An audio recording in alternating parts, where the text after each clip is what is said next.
Story മന്ദിരത്തിലേക്ക് സ്വാഗതം. April lily ഭാഗം 11. അത്താഴം കഴിഞ്ഞ് മെർലിൻ കിച്ചണിലെ ജോലികൾ തീർത്തപ്പോൾ മണി 9:30. ലോറൻസ് അപ്പോൾ ടിവിയുടെ മുന്നിലായിരുന്നു. ആനുവൽ പ്ലാനറ്റിൽ കുതിരകളെക്കുറിച്ചുള്ള ഒരു ഡോക്യുമെന്ററി കാണുകയായിരുന്നു അദ്ദേഹം. മെർലിൻ അദ്ദേഹത്തിന്റെ അടുത്തേക്ക് ചെന്നു. എന്താ മോളെ?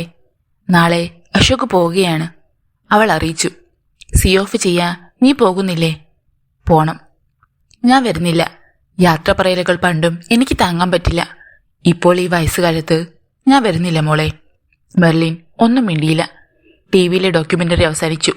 ലോറൻസ് എഴുന്നേറ്റ് അദ്ദേഹത്തിന്റെ മുറിയിലേക്ക് പോയി. മെർലിൻ അല്പനേരം ടിവിയുടെ മുന്നിലിരുന്നു.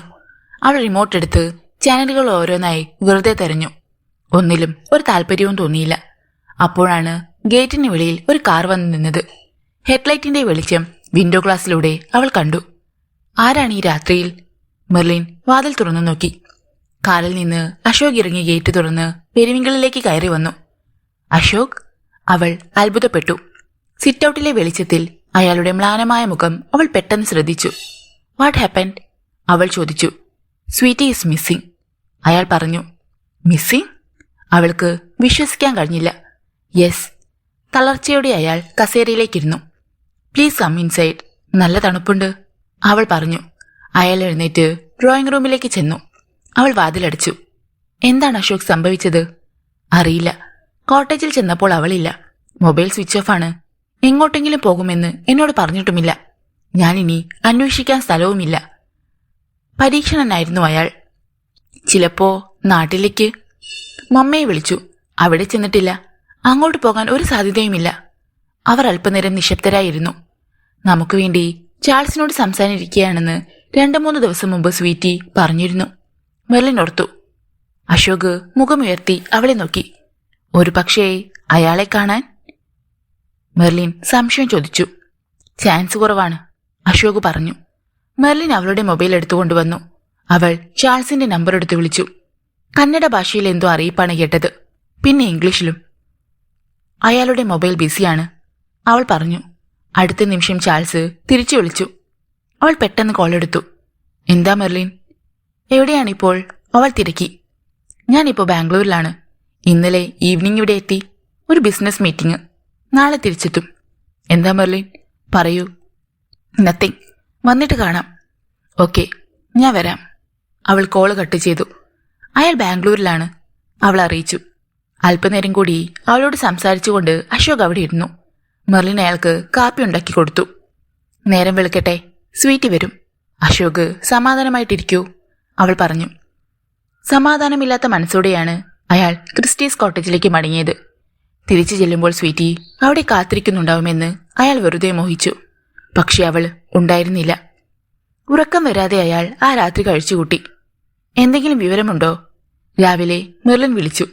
ഇല്ല, ഞാൻ വരാം. അരമണിക്കൂർ കഴിഞ്ഞപ്പോൾ മെർലിൻ വന്നു. നമുക്ക് പോലീസിൽ കംപ്ലൈന്റ് കൊടുത്താലോ? അവൾ ചോദിച്ചു. ഇനി അതുമാത്രമേ വഴിയുള്ളൂ. 2 പേരും കൂടിയാണ് പരാതി തയ്യാറാക്കിയത്. സ്വീറ്റിയുടെ ഒരു ഫോട്ടോ ഉണ്ടെങ്കിൽ അതിന്റെ ഒരു കോപ്പി കൂടി എടുത്തോളൂ, മെർലിൻ ഓർമ്മിപ്പിച്ചു. അശോകിന്റെ കയ്യിലുണ്ടായിരുന്ന ആൽബത്തിൽ മമ്മയോടൊപ്പം സ്വീറ്റി നിൽക്കുന്ന ഒരു ഫോട്ടോ ഉണ്ടായിരുന്നു. അതും എടുത്തു. 2 പേരും കൂടിയാണ് പീറ്റേഴ്സ് പോയിന്റിലുള്ള പോലീസ് സ്റ്റേഷനിലേക്ക് പോയത്. ജെ മാർട്ടിൻ ആയിരുന്നു സബ് ഇൻസ്പെക്ടർ.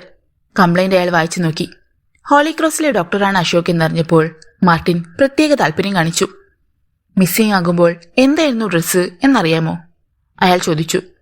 അറിയില്ല സാർ. ഇവിടെ സ്വീറ്റിക്ക് ഫ്രണ്ട്സ് ആരൊക്കെയായിരുന്നു? അങ്ങനെ പറയത്തക്ക ഫ്രണ്ട്സ് ഒന്നുമില്ലായിരുന്നു. മെർലിനെ പരിചയമുണ്ടായിരുന്നു. സ്വീറ്റിയുടെ ശാരീരിക അളവുകളും ഫോട്ടോയും മാർട്ടിന് അശോക് കൊടുത്തു. ഞാൻ അന്വേഷിക്കാം, ഡോക്ടർ പൊയ്ക്കോളൂ. എന്തെങ്കിലും വിവരം കിട്ടിയില്ല അറിയിക്കാം, മാർട്ടിൻ ഒടുവിൽ പറഞ്ഞു. Thank you sir. ക്രിസ്റ്റീസ് കോട്ടേജിലേക്കാണ് 2 പേരും പോയത്. ഉച്ചവരെ മെർലിൻ അവിടെ ഇരുന്നു. പിന്നെ പെരുവിങ്കളിലേക്ക് മടങ്ങി. നിങ്ങൾ അവിടെ നിന്ന് ഇറങ്ങുമ്പോൾ വിളിക്കാമെന്ന് പറഞ്ഞിട്ട് കാതറിന്റെ ഫോൺ വന്നു. ഇന്ന് വരാൻ പറ്റില്ല മമ്മ.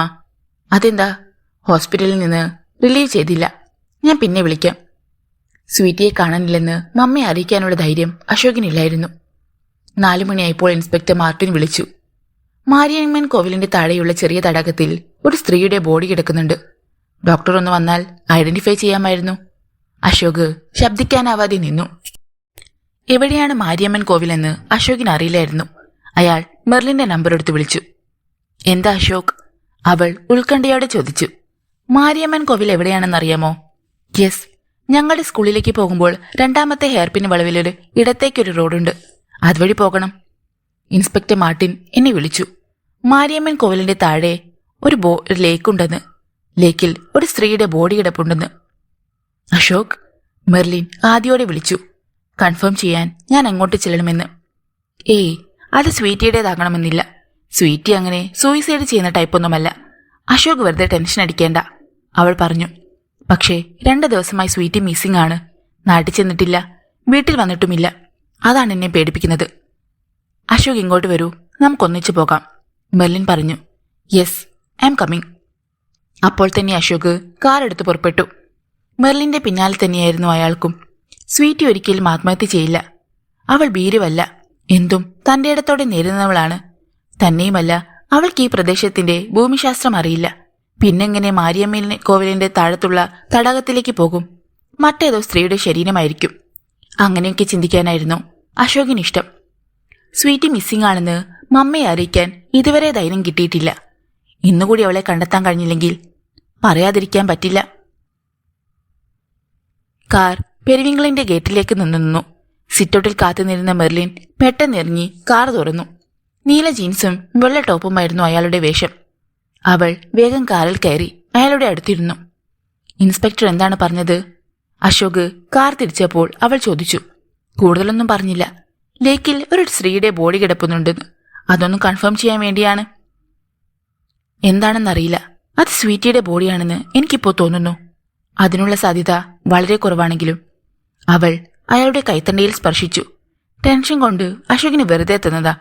സ്വീറ്റിക്ക് അത്ര എളുപ്പം ഈ ലോകം വിട്ടു പോകാൻ കഴിയില്ല. മെർലിൻ പറഞ്ഞത് ശരിയായിരുന്നു. ഏതാണ്ട് ചെങ്കുത്തായി ഇറങ്ങുന്ന റോഡായിരുന്നു അത്. സമീപത്തേക്ക് നടന്നപ്പോൾ താഴെ കുറച്ച് അകലെയായി ചെറിയ മണ്ഡപമുള്ള മാരിയമ്മൻ കോവിലിന്റെ ചെമ്പുതകിട് മേഞ്ഞ മേൽക്കൂരാരം അശോക് കണ്ടു. പിന്നിലായി വിസ്താരമുള്ള തടാകവും. തടാകത്തിന്റെ മറുകരയിൽ വനമാണ്. തടാകക്കരയിൽ ഒരു ജീപ്പ്, അടുത്ത് 4-5 പോലീസുകാരും ചെറിയ ആൾക്കൂട്ടവും. അശോകിന്റെ ഹൃദയം ഒന്ന് പിടഞ്ഞു. കഴിയുന്നത്ര വേഗം 2 പേരും ജീപ്പിനടുത്തേക്ക് ചെന്നു. ആൾക്കൂട്ടത്തിന്റെ കണ്ണ് അവരുടെ നേർക്ക് തിരിഞ്ഞു. ജീപ്പിൽ നിന്ന് ഇൻസ്പെക്ടർ മാർട്ടിൻ ഇറങ്ങി. വിളിയുടെ അർത്ഥം മനസ്സിലാക്കിയ പോലെ കോൺസ്റ്റബിൾ കുനിഞ്ഞ് മൃതദേഹത്തിന്റെ മുഖത്തു നിന്ന് പുതപ്പിച്ചിരുന്ന തുണി മാറ്റി. സ്വീറ്റിയുടെ നിർജീവമായ മുഖം കണ്ട് അശോക് നടുങ്ങി. വിശ്വസിക്കാനാവാതെ മെർലിൻ അയാളുടെ കൈത്തണ്ടയിൽ വിരലമർത്തി. സ്വീറ്റിയുടെ കണ്ണുകൾ പൂർണ്ണമായും അടഞ്ഞിട്ടില്ലായിരുന്നു. വായ അല്പം തുറന്നിരുന്നതിനാൽ പല്ലുകൾ പുറമേ കാണാമായിരുന്നു. വെളുപ്പിൽ നീല ഡിസൈൻ ചെയ്ത് പ്രിന്റ് ചെയ്ത ടോപ്പ് നനഞ്ഞ് ശരീരത്തോട് ഒട്ടിപ്പിടിച്ചിരിക്കുന്നു. സ്വീറ്റിയാണോ ഇത്? മാർട്ടിൻ ചോദിച്ചു. യെസ്, അശോക് തളർച്ചയോടെ പറഞ്ഞു. Okay doctor, thank you. ഞങ്ങൾ ബോഡി താലൂക്ക് ഹോസ്പിറ്റലിലേക്ക് കൊണ്ടുപോവാണ്. പോസ്റ്റ്മോർട്ടം ചെയ്തു കഴിഞ്ഞാൽ റിസീവ് ചെയ്യാൻ തയ്യാറായിട്ടിരിക്കുക. അബോധത്തിലെന്ന പോലെ അശോക് തല കുലുക്കി. അയാൾ മെല്ലെ വന്ന വഴിയെ മുകളിലേക്ക് നടന്നു. മെർലിൻ പിന്നാലെ ചെന്നു. കാറിനടുത്തെത്തും വരെ 2 പേരും ഒന്നും മിണ്ടിയില്ല. അശോക്. മൗനം ദുസ്സഹമായപ്പോൾ അവൾ വിളിച്ചു. അയാൾ മുഖമുയർത്തി അവളെ നോക്കി. അയാളുടെ കണ്ണുകളിൽ നനവ് പടർന്നിരിക്കുന്നത് അവൾ കണ്ടു. എനിക്ക് ഡ്രൈവ് ചെയ്യാൻ വയ്യ മെർലിൻ, അയാൾ പറഞ്ഞു. ഒരു ആംബുലൻസ് അപ്പോൾ ഹെയർപിൻ വളവ് കയറി അവരുടെ സമീപത്ത് വന്നു നിന്നു. പിന്നാലെ ഡോർ തുറന്ന് 2 ചെറുപ്പക്കാർ ഒരു സ്ട്രെച്ചറുമായി പുറത്തേക്കിറങ്ങി. അയാൾ കാറിന്റെ ഫ്രണ്ട് ഡോർ തുറന്നു പാസഞ്ചർ സീറ്റിലിരുന്നു. സ്വന്തം കാറല്ലാതെ വേറൊരു കാറും മെർലിൻ അതുവരെ ഓടിച്ചിട്ടുണ്ടായിരുന്നില്ല. അവൾ അശോകിന്റെ കാറിലേക്ക് കയറി ഡ്രൈവർ സീറ്റിലേക്കിരുന്നു. എങ്ങോട്ടാണ്? അവൾ ചോദിച്ചു. എങ്ങോട്ടെങ്കിലും, അയാളും പറഞ്ഞു. അശോകിന്റെ മനസ്സ് എവിടെയൊക്കെയോ പാറി പറക്കുകയാണെന്ന് അവൾക്ക് മനസ്സിലായി. അവൾ കാർ വേഗം പെരിവിംഗ്ലിലേക്ക് വിട്ടു. എന്താണ് അവൾക്ക് സംഭവിച്ചത്? എനിക്ക് ഊഹിക്കാൻ പോലും പറ്റുന്നില്ല, അശോക് പറഞ്ഞു. സൂയിസൈഡ് ആണെങ്കിൽ ഇത്രയും ദൂരേക്ക് വന്ന് I just can believe it. മെർലിനും ഉറപ്പില്ലായിരുന്നു. സൂയിസൈഡല്ല, അവൾ വെള്ളത്തിൽ വീണ് മരിക്കാൻ പറ്റില്ല. മെർലിൻ, ഇടവപ്പാതിക്ക് കരകവിഞ്ഞൊഴുകുന്ന അച്ചൻകോവിലാറ് വെട്ടിവെച്ച് അക്കരെ ഇക്കരെ 2 തവണ നീന്തി ചേട്ടിട്ടുണ്ടവൾ. വെള്ളത്തിൽ വീണ് മരിക്കില്ലവൾ, അശോക് പറഞ്ഞു. പിന്നെ മർഡർ? അതെ, അതിനാണ് പോസിബിലിറ്റി. അങ്ങനെയാണെങ്കിൽ ആര്? That we will have to find out. ഒറ്റയ്ക്കായിരുന്നില്ലേ സ്വീറ്റി കോട്ടേജിൽ?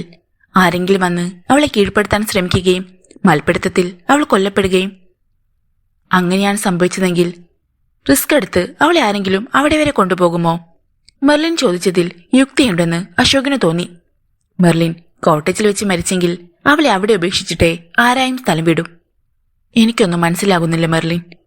അതിരിക്കട്ടെ, വീട്ടിലേക്ക് വിളിച്ചോ? മമ്മിയെ അറിയിച്ചോ? അവൾ തിരക്കി. ഞെട്ടലോടെ അശോക് അവളെ നോക്കി. സ്വീറ്റി മിസ്സിംഗ് ആണെന്ന് പോലും ഞാൻ ഇതുവരെ മമ്മിയോട് പറഞ്ഞിട്ടില്ല. ഇതിപ്പോ ഞാൻ എങ്ങനെ അറിയിക്കും? അവളെ എന്റെ അടുത്തേക്ക് വിട്ടിട്ട് എന്റെ അശ്രദ്ധ കൊണ്ടാണ് ഇങ്ങനെയൊക്കെ സംഭവിച്ചതെന്നല്ലേ മമ്മ വിചാരിക്കൂ. കുറ്റബോധമുണ്ടായിരുന്നു അയാളുടെ വാക്കുകളിൽ. സ്വീറ്റി ചെറിയ കുട്ടിയൊന്നുമല്ലായിരുന്നു. അവളുടെ സുരക്ഷ അവൾ തന്നെയായിരുന്നു ഉറപ്പുവരുത്തേണ്ടത്. മെർലിൻ അയാൾ ആശ്വസിപ്പിക്കാൻ ശ്രമിച്ചു. അശോക് ചിന്തകളിൽ ആണ്ടുപോയി. അയാൾ ഒന്നും പറഞ്ഞില്ല. പെരുവിങ്കിളിന്റെ മുന്നിൽ ചെന്ന് കാർ നിന്നു. ഞാൻ മമ്മയൊന്ന് വിളിക്കട്ടെ? അയാൾ പോക്കറ്റിൽ നിന്ന് മൊബൈൽ എടുത്തു. മെർലിൻ വീട്ടിലേക്ക് കയറിപ്പോയി. സ്വീറ്റിയുടെ മരണം പപ്പയെ അറിയിക്കണമല്ലോ. വീട്ടിലെ ലാൻഡ് ഫോൺ ബെല്ലടിക്കുന്നത് കേട്ട് അശോക് കാറിൽ നിന്നിറങ്ങി. ഹലോ. പെട്ടെന്ന് കാതറിന്റെ സ്വരം വന്നു.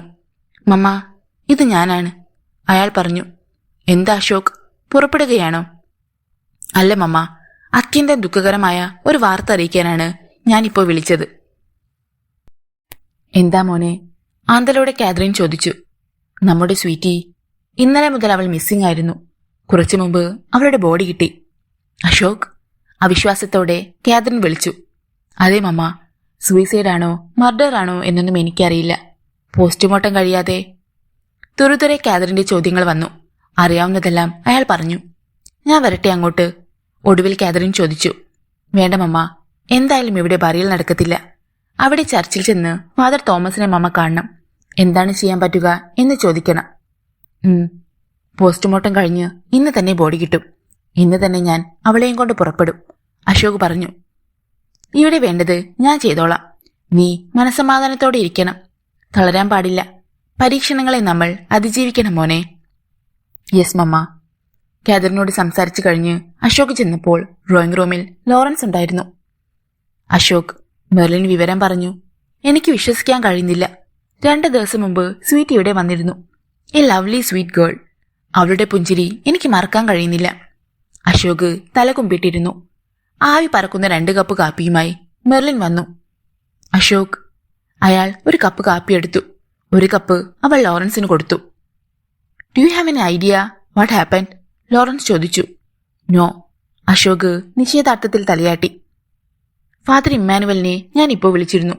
ഫാദർ ഉടൻ വരും. അദ്ദേഹത്തിന് ഇവിടെ ഒരുപാട് പരിചയക്കാരുണ്ട്. പോലീസ് സ്റ്റേഷനിലും ഹോസ്പിറ്റലിലും കാര്യങ്ങൾ എളുപ്പമാകും, മെർലിൻ പറഞ്ഞു. നന്ദിപൂർവ്വം അശോക് അവളെ നോക്കി.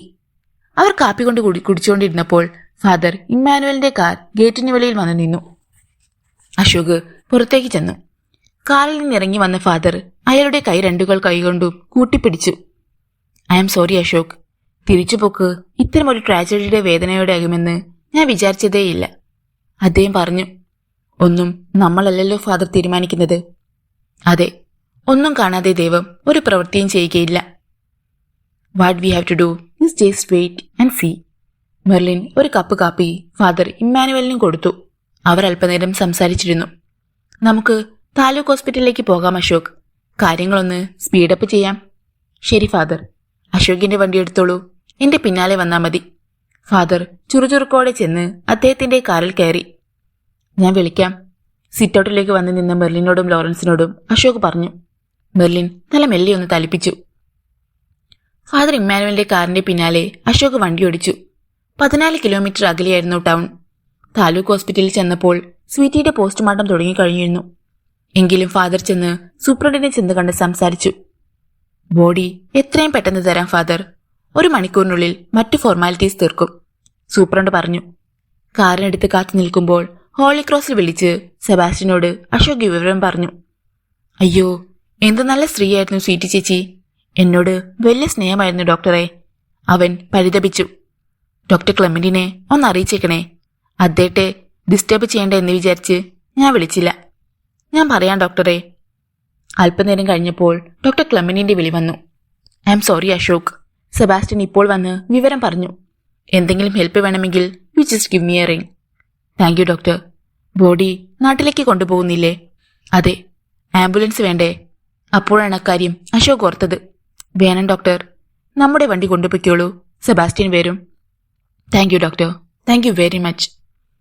അല്പം കഴിഞ്ഞ് കാതറിൻ വിളിച്ചു. എന്താ അശോക് കാര്യങ്ങൾ?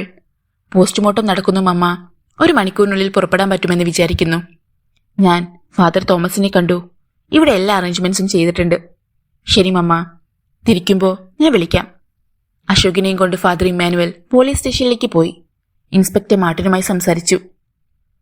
If it is a murder, we will definitely book the culprit, inspector പറഞ്ഞു. Thank you Martin, I have trust in you, Father പറഞ്ഞു. ചില കടലാസുകളിൽ അശോകിന് ഒപ്പിട്ട് കൊടുക്കേണ്ടി വന്നു. അവർ ഹോസ്പിറ്റലിൽ തിരിച്ചെത്തിയപ്പോഴേക്ക് പോസ്റ്റ്മോർട്ടം കഴിഞ്ഞിരുന്നു. ആംബുലൻസുമായി സെബാസ്റ്റ്യനും വന്നു. ആശുപത്രിയിലും അശോകിന് ചില കടലാസുകളിൽ ഒപ്പിട്ട് കൊടുക്കാനുണ്ടായിരുന്നു. ഫാദർ ഏർപ്പാടാക്കിയ ശവപ്പെട്ടിയിലാണ് സ്വീറ്റിയുടെ ശരീരം ആംബുലൻസിലേക്ക് കൊണ്ടുവന്ന് വെച്ചത്. അപ്പോഴേക്ക് മെർലിന് വന്നു. അവൾ അശോകിന്റെ കൈ പിടിച്ചമർത്തി. ബി ബ്രേവ്, മമ്മയുടെ മുമ്പിൽ തളരാൻ പാടില്ല. ഞാൻ വരാം മെർലിൻ. അവളോടും ഫാദർ ഇമ്മാനുവലിനോടും യാത്ര പറഞ്ഞ് അശോക് കാറിൽ കയറി. ആംബുലൻസിൽ സെബാസ്റ്റ്യനും. കാറിന് മുന്നിലും ആംബുലൻസ് പിന്നിലുമായി ആശുപത്രി ഗേറ്റ് കടന്നുപോയി. മെർലിൻ തിരിച്ച് പെരുവിങ്കളിലെത്തിയപ്പോൾ വൈകുന്നേരത്തെ മൂടൽമഞ്ഞ് പരന്നു തുടങ്ങിയിരുന്നു. അപ്പോഴാണ് ഗേറ്റിന് വെളിയിൽ ഒരു വലിയ കാർ വന്നു നിന്നത്. കാറിൽ നിന്ന് ചാൾസ് ലീറോയ് ഫുൾ സ്യൂട്ടിൽ ഇറങ്ങി. ഓവർകോട്ടിന്റെ പോക്കറ്റിൽ നിന്ന് തൂവൽ ഹാൻഡ് കർച്ചീഫ് എടുത്ത് ചാൾസ് മുഖമാ തുടച്ചു. അയാളുടെ സ്വദേവേ തൊടുത്ത കവിളുകളിലേക്ക് അല്പം കൂടി വെണ്മ ഒഴുകിയെത്തി. സായാഹ്നമായിരുന്നതിനാൽ മൂടൽമഞ്ഞ് പരന്നു തുടങ്ങിയിരുന്നെങ്കിലും പെരുവിങ്കളിന്റെ ഗേറ്റ് മെല്ലെ തുറന്ന് അയാൾ അകത്തേക്ക് കയറി. മുൻവാതിൽ അടഞ്ഞു കിടക്കുകയായിരുന്നു.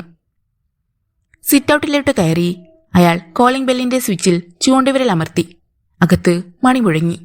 സിറ്റൌട്ടിലെ ചൂരൽ കസേരയിൽ ഇംഗ്ലീഷ് പത്രം നിവർന്നു കിടക്കുന്നുണ്ടായിരുന്നു. ആ പേജിലുണ്ടായിരുന്ന ഒരു ബ്ലാക്ക് ആൻഡ് വൈറ്റ് ചിത്രത്തിൽ പെട്ടെന്ന് അയാളുടെ കണ്ണുടക്കി. സ്വീറ്റിയുടെ പാസ്പോർട്ട് സൈസ് ഫോട്ടോയായിരുന്നത്. Lady killed in the lake. Head വായിച്ചുകൊണ്ടിരിക്കുമ്പോഴേക്ക് വാതിൽ തുറക്കപ്പെട്ടു. ചാൾസിനെ കണ്ട് മെർലിൻ ഒന്ന് ഞെട്ടി. ഹൈ മെർലിൻ, ഒട്ടും സന്തോഷമില്ലാത്ത സ്വരത്തിലും മുഖഭാവത്തോടു കൂടിയാണ് അയാൾ അവളെ അഭിമുഖീകരിച്ചത്. മെർലിൻ മ്ലാനവദനയായിരുന്നു. Please come in. എങ്കിലും അവൾ അയാളെ ക്ഷണിച്ചു. അയാൾ ഡ്രോയിങ് റൂമിലേക്ക് കയറി. ഞാൻ ബാംഗ്ലൂരിലായിരുന്നു. വന്നപ്പോൾ ഡോക്ടർ ക്ലമന്റ് പറഞ്ഞാണ് അശോകിന്റെ കസിന് സംഭവിച്ച ട്രാജഡിയെക്കുറിച്ച് അറിഞ്ഞത്. ചാൾസ് സെറ്റിയിലേക്കിരുന്നു. അപ്പോൾ തന്നെ ഞാൻ അശോകിനെ വിളിച്ചു. കാറിലായിരുന്നു അശോക്. ബോഡിയുമായി നാട്ടിലേക്ക് പോയിക്കൊണ്ടിരിക്കുകയാണെന്ന് പറഞ്ഞു. മെർലിൻ മിണ്ടില്ല. സ്വീറ്റി സൂയിസൈഡ് ചെയ്യുമെന്ന് I just can believe. Sweety suicide ചെയ്തതാണെന്ന് ഞാൻ വിശ്വസിക്കുന്നില്ല, മെർലിൻ പറഞ്ഞു. പിന്നെ? അത്ഭുതഭാവത്തിൽ അയാൾ അവളെ നോക്കി. It was a murder. Who killed her? Maybe some maniacs. Charles മെല്ലെ തലകുലുക്കി.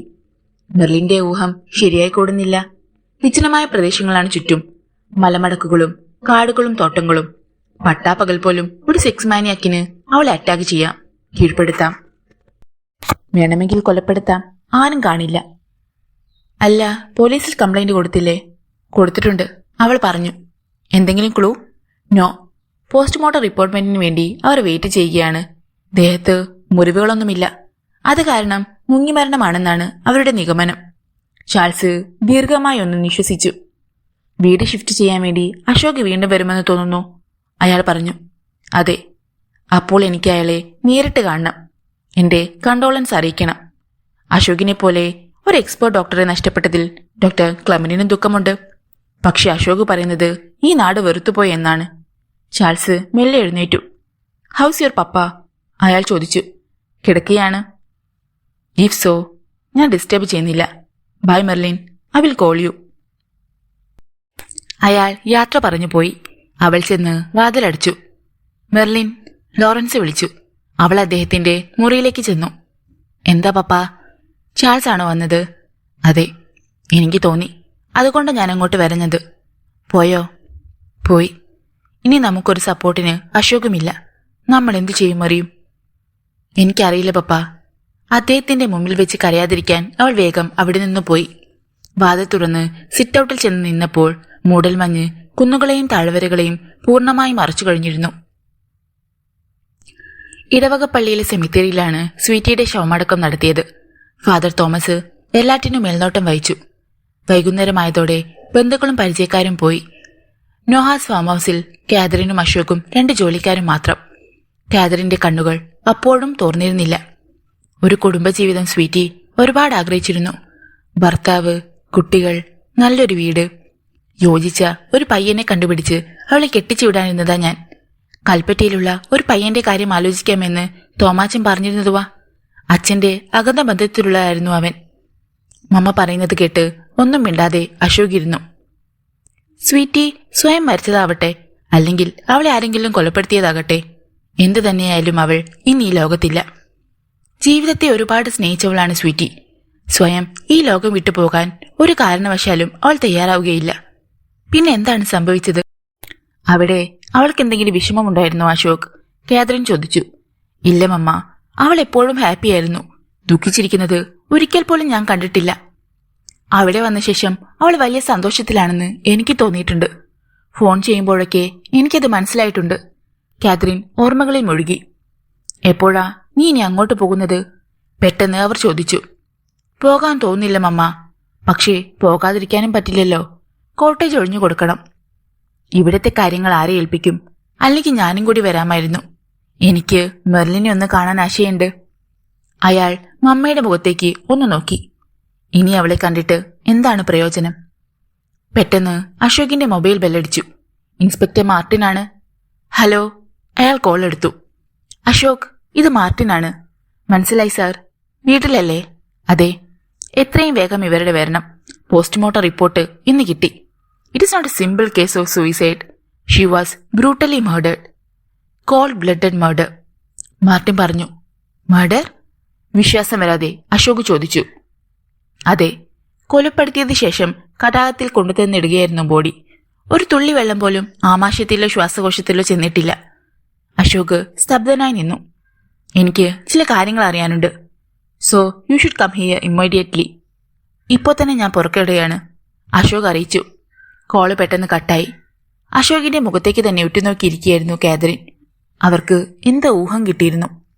ആരായിരുന്നു? അവർ ചോദിച്ചു. ഇൻസ്പെക്ടർ. എന്തിനാ? സ്വീറ്റി ആരോ കൊലപ്പെടുത്തുകയായിരുന്നു. കാതറിൻ ഞെട്ടി. ആര്? അത് പറഞ്ഞില്ല. ഞാൻ ഉടൻ ചെല്ലണമെന്ന് പറഞ്ഞു. ചെന്നാലേ അറിയൂ. അയാൾ വേഗം മുറിയിലേക്ക് ചെന്ന് അത്യാവശ്യം വേണ്ടുന്ന സാധനങ്ങൾ ബാഗിലെടുത്തു വെച്ചു. അശോക്, നിനക്ക് ആരെങ്കിലും സംശയമുണ്ടോ? പിന്നാലെ വന്ന് കാതറിൻ ചോദിച്ചു.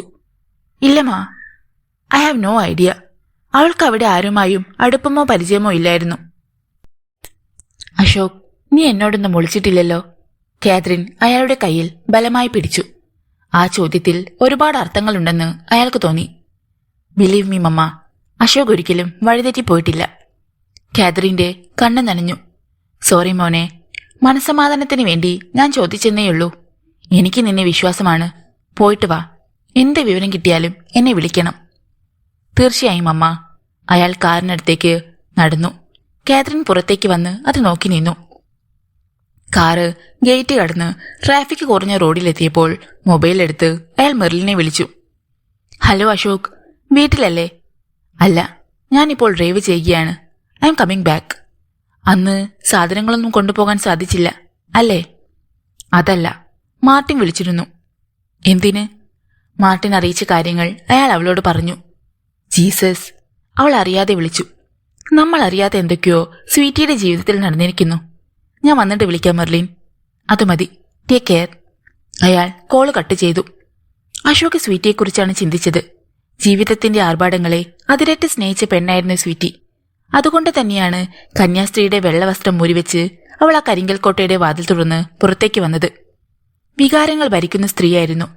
പുരുഷന് വേണ്ടി ദാഹിക്കുന്ന ഒരു മനസ്സും ശരീരവും അവൾക്കുണ്ടായിരുന്നു. ആ ദാഹമാണോ അവളെ ഈ ദുരന്തത്തിൽ കൊണ്ടുചെന്നെത്തിച്ചത്? ആരായിരുന്നു ആ പുരുഷൻ? എത്ര ചിന്തിച്ചിട്ടും അശോകിന് ഒരെത്തും പിടിയും കിട്ടിയില്ല.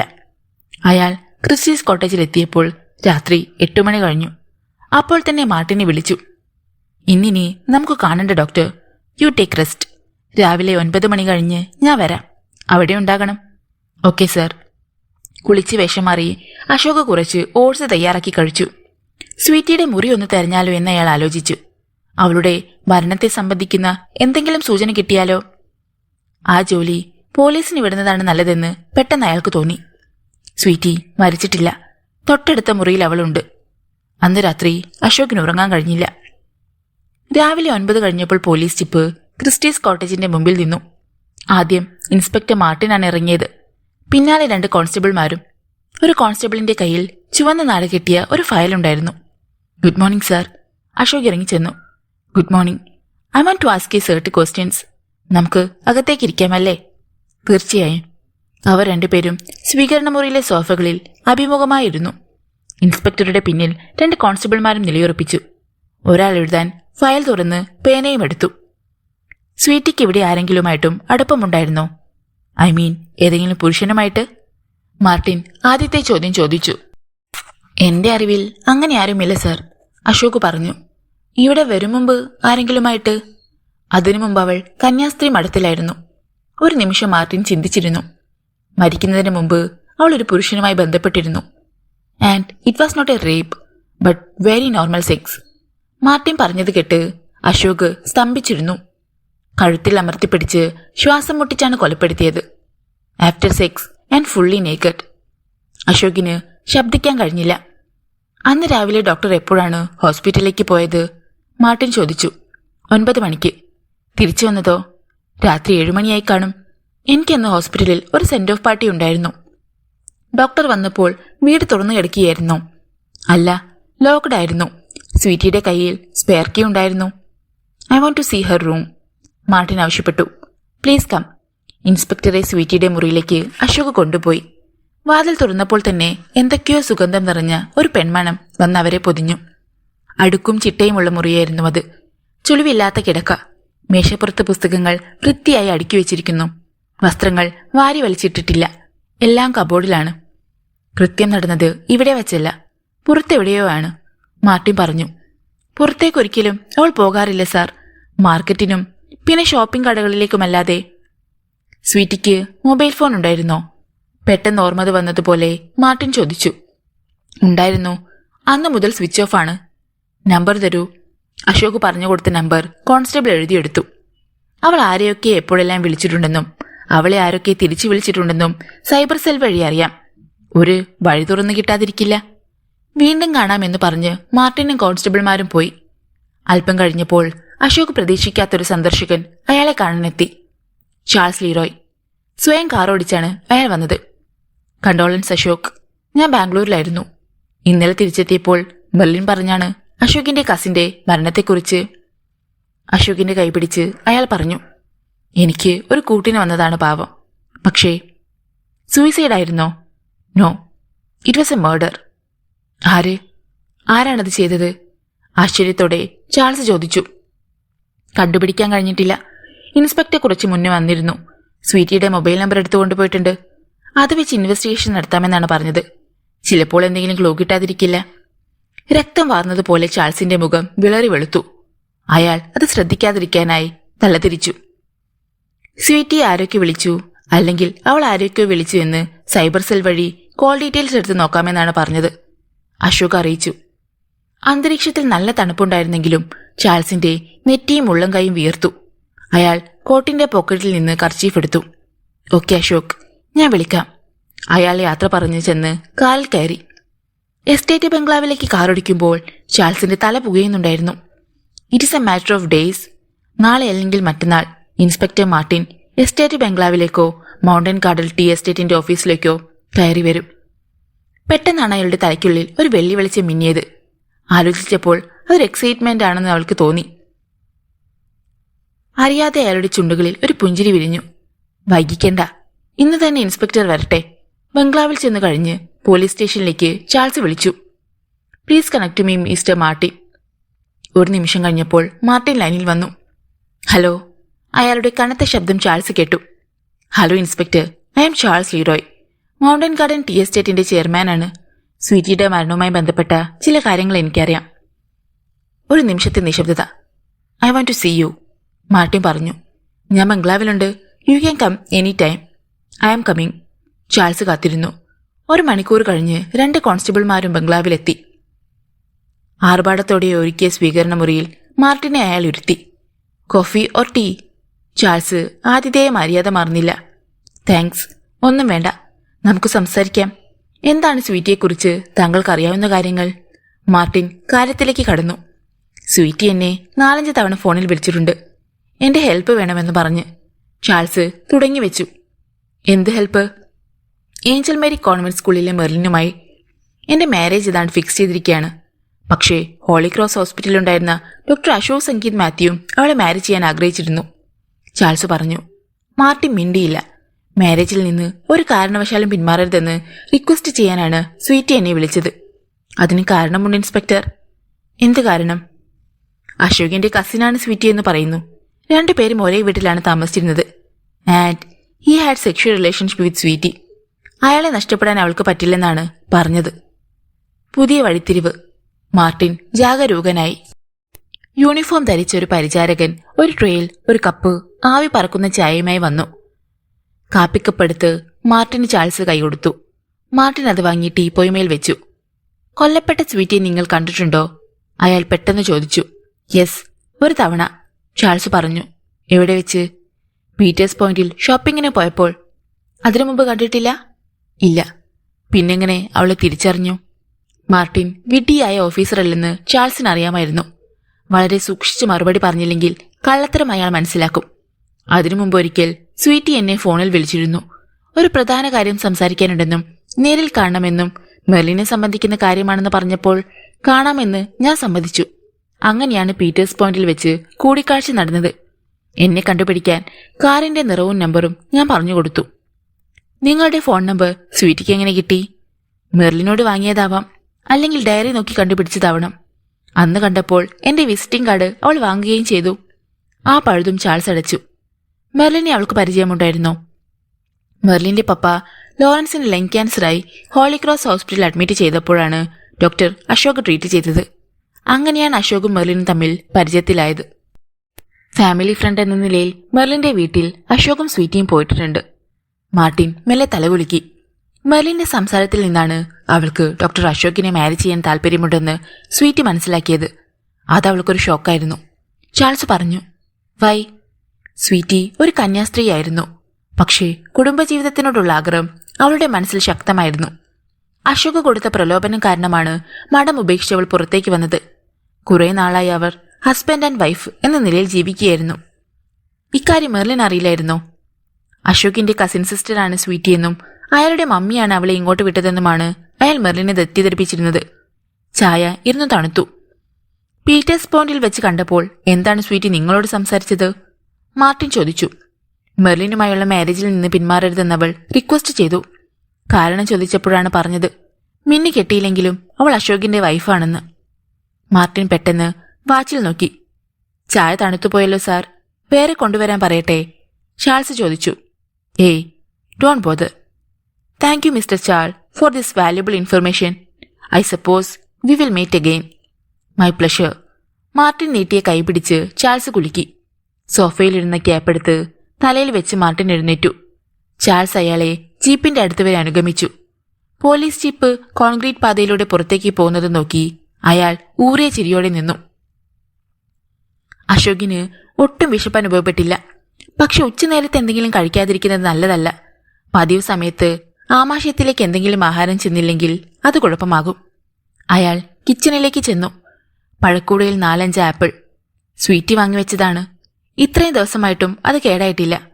പക്ഷെ അത് കഴിക്കാൻ അശോകിന് തോന്നിയില്ല.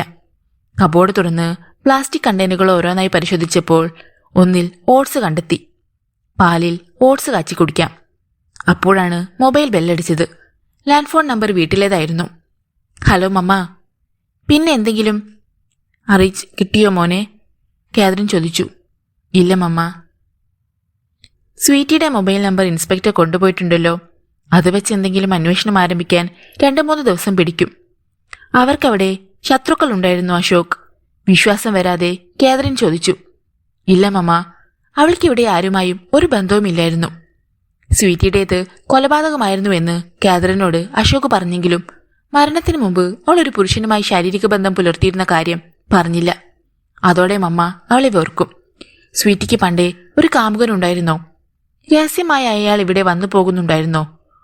ഒന്നിച്ചു ചേരാൻ ഇവിടെ നല്ല സൗകര്യമുണ്ടാവുമെന്ന് മനസ്സിലാക്കിയിട്ടാണോ അവൾ ഇങ്ങോട്ട് പോന്നത്? നീ അവിടെ ഒറ്റയ്ക്കാണെന്ന് ഓർക്കുമ്പോൾ എനിക്ക് പേടി അശോക്.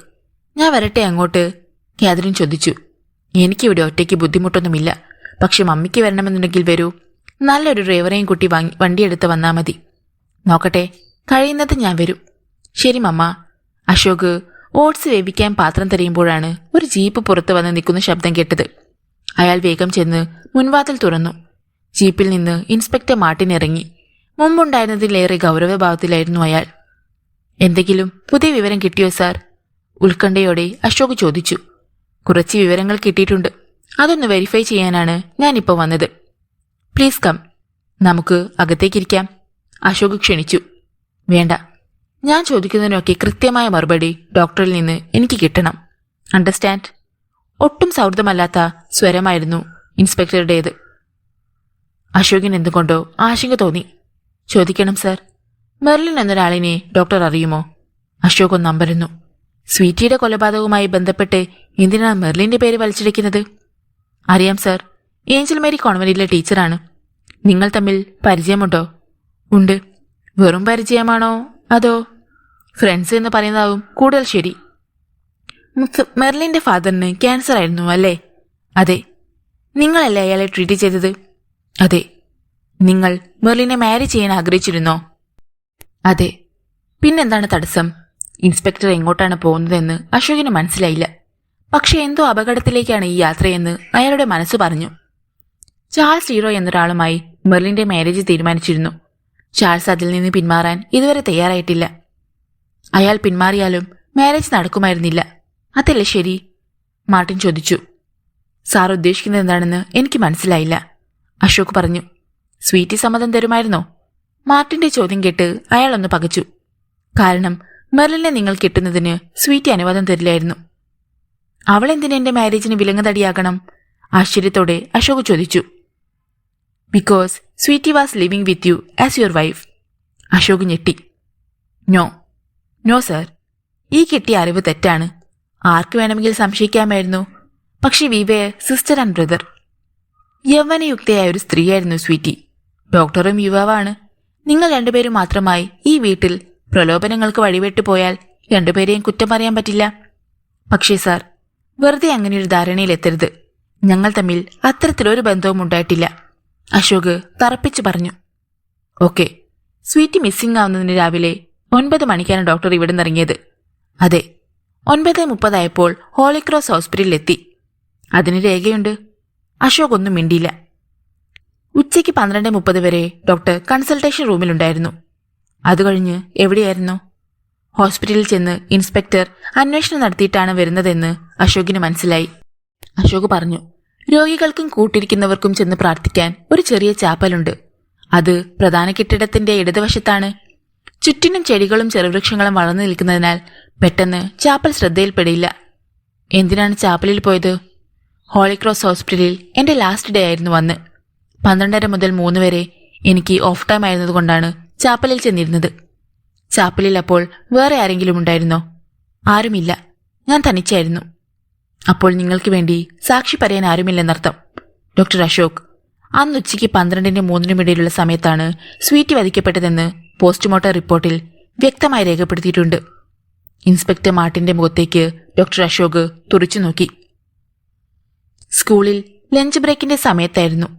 മെർലിൻ ഭക്ഷണം കഴിച്ചിട്ട് സ്റ്റാഫ് റൂമിൽ വന്നപ്പോൾ സിസ്റ്റർ എമ്മയും സിസ്റ്റർ ടെസയും ഉണ്ടായിരുന്നു അവിടെ. സിസ്റ്റർ എമ്മ എഴുന്നേറ്റ് അവളുടെ അടുത്തേക്ക് ചെന്നു. പപ്പ സുഖമായിരിക്കുന്നു മെർലിൻ? സുഖമായിരിക്കുന്നു സിസ്റ്റർ, ദൈവത്തിന്റെ കൃപ. ആ ഡോക്ടറും ഹെൽപ്പ് ചെയ്തിട്ടുണ്ട്. നല്ല പേരായിരുന്നു ഡോക്ടർ അശോകിന്. എന്തിനാ പുള്ളി അവിടുന്ന് പോയത്? സിസ്റ്റർ ടെസ എഴുന്നേറ്റ് വന്നു. ഡോക്ടറുടെ എന്തോ പേഴ്സണൽ പ്രോബ്ലം ആണെന്ന് തോന്നുന്നു, എങ്ങും തൊടാതെ മെർലിൻ പറഞ്ഞു. പത്രത്തിൽ ന്യൂസ് വായിച്ചപ്പോൾ ശരിക്കും വിഷമം തോന്നി. ഡോക്ടറുടെ കസിന് അങ്ങനെയൊരു അന്ത്യം. മെർലിൻ കണ്ടിട്ടുണ്ടോ ആ കുട്ടിയെ? വീട്ടിൽ വന്നിട്ടുണ്ട്. സൂയിസൈഡ് ചെയ്യാനും മാത്രം എന്താണ് ആ കുട്ടിയുടെ ജീവിതത്തിൽ സംഭവിച്ചത്? സ്വീറ്റിയുടേത് കൊലപാതകമായിരുന്നുവെന്ന കാര്യം ഇതുവരെ അപ്പുറത്ത് ആരും അറിഞ്ഞിട്ടില്ല. സിസ്റ്റർമാരോട് അക്കാര്യം പറയാൻ മെർലിന്റെ മനസ്സനുവദിച്ചില്ല. പോലീസ് കേസ് രജിസ്റ്റർ ചെയ്തിട്ടുണ്ട് സിസ്റ്ററെ. അന്വേഷണം നടന്നു കഴിഞ്ഞാലേ കാരണം പറയാൻ പറ്റൂ, അവൾ പറഞ്ഞു. സൂയിസൈഡ് ആണെങ്കിൽ പിന്നെ അന്വേഷണമൊന്നും കാണത്തില്ല. പോസ്റ്റ്മോർട്ടം റിപ്പോർട്ട് വന്നോ? സിസ്റ്റർ എമ്മ ചോദിച്ചു. അറിയില്ല. ഡോക്ടർ അശോകിനെ വിളിച്ച് ഒന്ന് ചോദിക്കാൻ പാടില്ലേ? വിളിക്കണം. സിസ്റ്റർ എമ്മയും സിസ്റ്റർ ടെസയും പരസ്പരം ഒന്ന് നോക്കി. അവർ വേറെ എന്തോ കാര്യം കൂടി അറിയാൻ ആഗ്രഹിക്കുന്നുണ്ടെന്ന് അവരുടെ മുഖം കണ്ടപ്പോൾ മെർലിന് മനസ്സിലായി. എന്താ സിസ്റ്ററെ? അവൾ ചോദിച്ചു. മെർലിന്റെ മാരേജിന്റെ കാര്യമാണ്. അതെന്തായി? അയാൾ ഒഴിവാക്കിയോ? മെർലിൻ മെല്ലെ മുഖം കുനിച്ചു. വേണ്ടെന്ന് വെക്കണം. അയാൾ എന്തായാലും മെർലിന് വേണ്ട. അയാളെ കിട്ടുന്നതിലും ഭേദം. ബാക്കി സിസ്റ്റർ എമ്മ പറഞ്ഞില്ല. ഫാദർ ഇമ്മാനുവലിനെ കൊണ്ട് അയാളോടൊന്ന് സംസാരിപ്പിച്ചാലോ? സിസ്റ്റർ ടെസ പുതിയൊരാശയം മുന്നോട്ട് വെച്ചു. ആരോ പറഞ്ഞാലും അയാൾ പിന്മാറില്ല ടീച്ചറെ. അയാൾക്ക് 35-40 വയസ്സ് കാണില്ലേ? പണമുണ്ടെന്ന് വെച്ച്. മെർലിൻ എവിടെ അബദ്ധം പറ്റിയത്? അവൾക്ക് മിണ്ടാൻ കഴിഞ്ഞില്ല. അശോകിനോട് ഒരു സമയത്ത് തോന്നിയ പകയുടെയും വാശിയുടെയും ഫലം.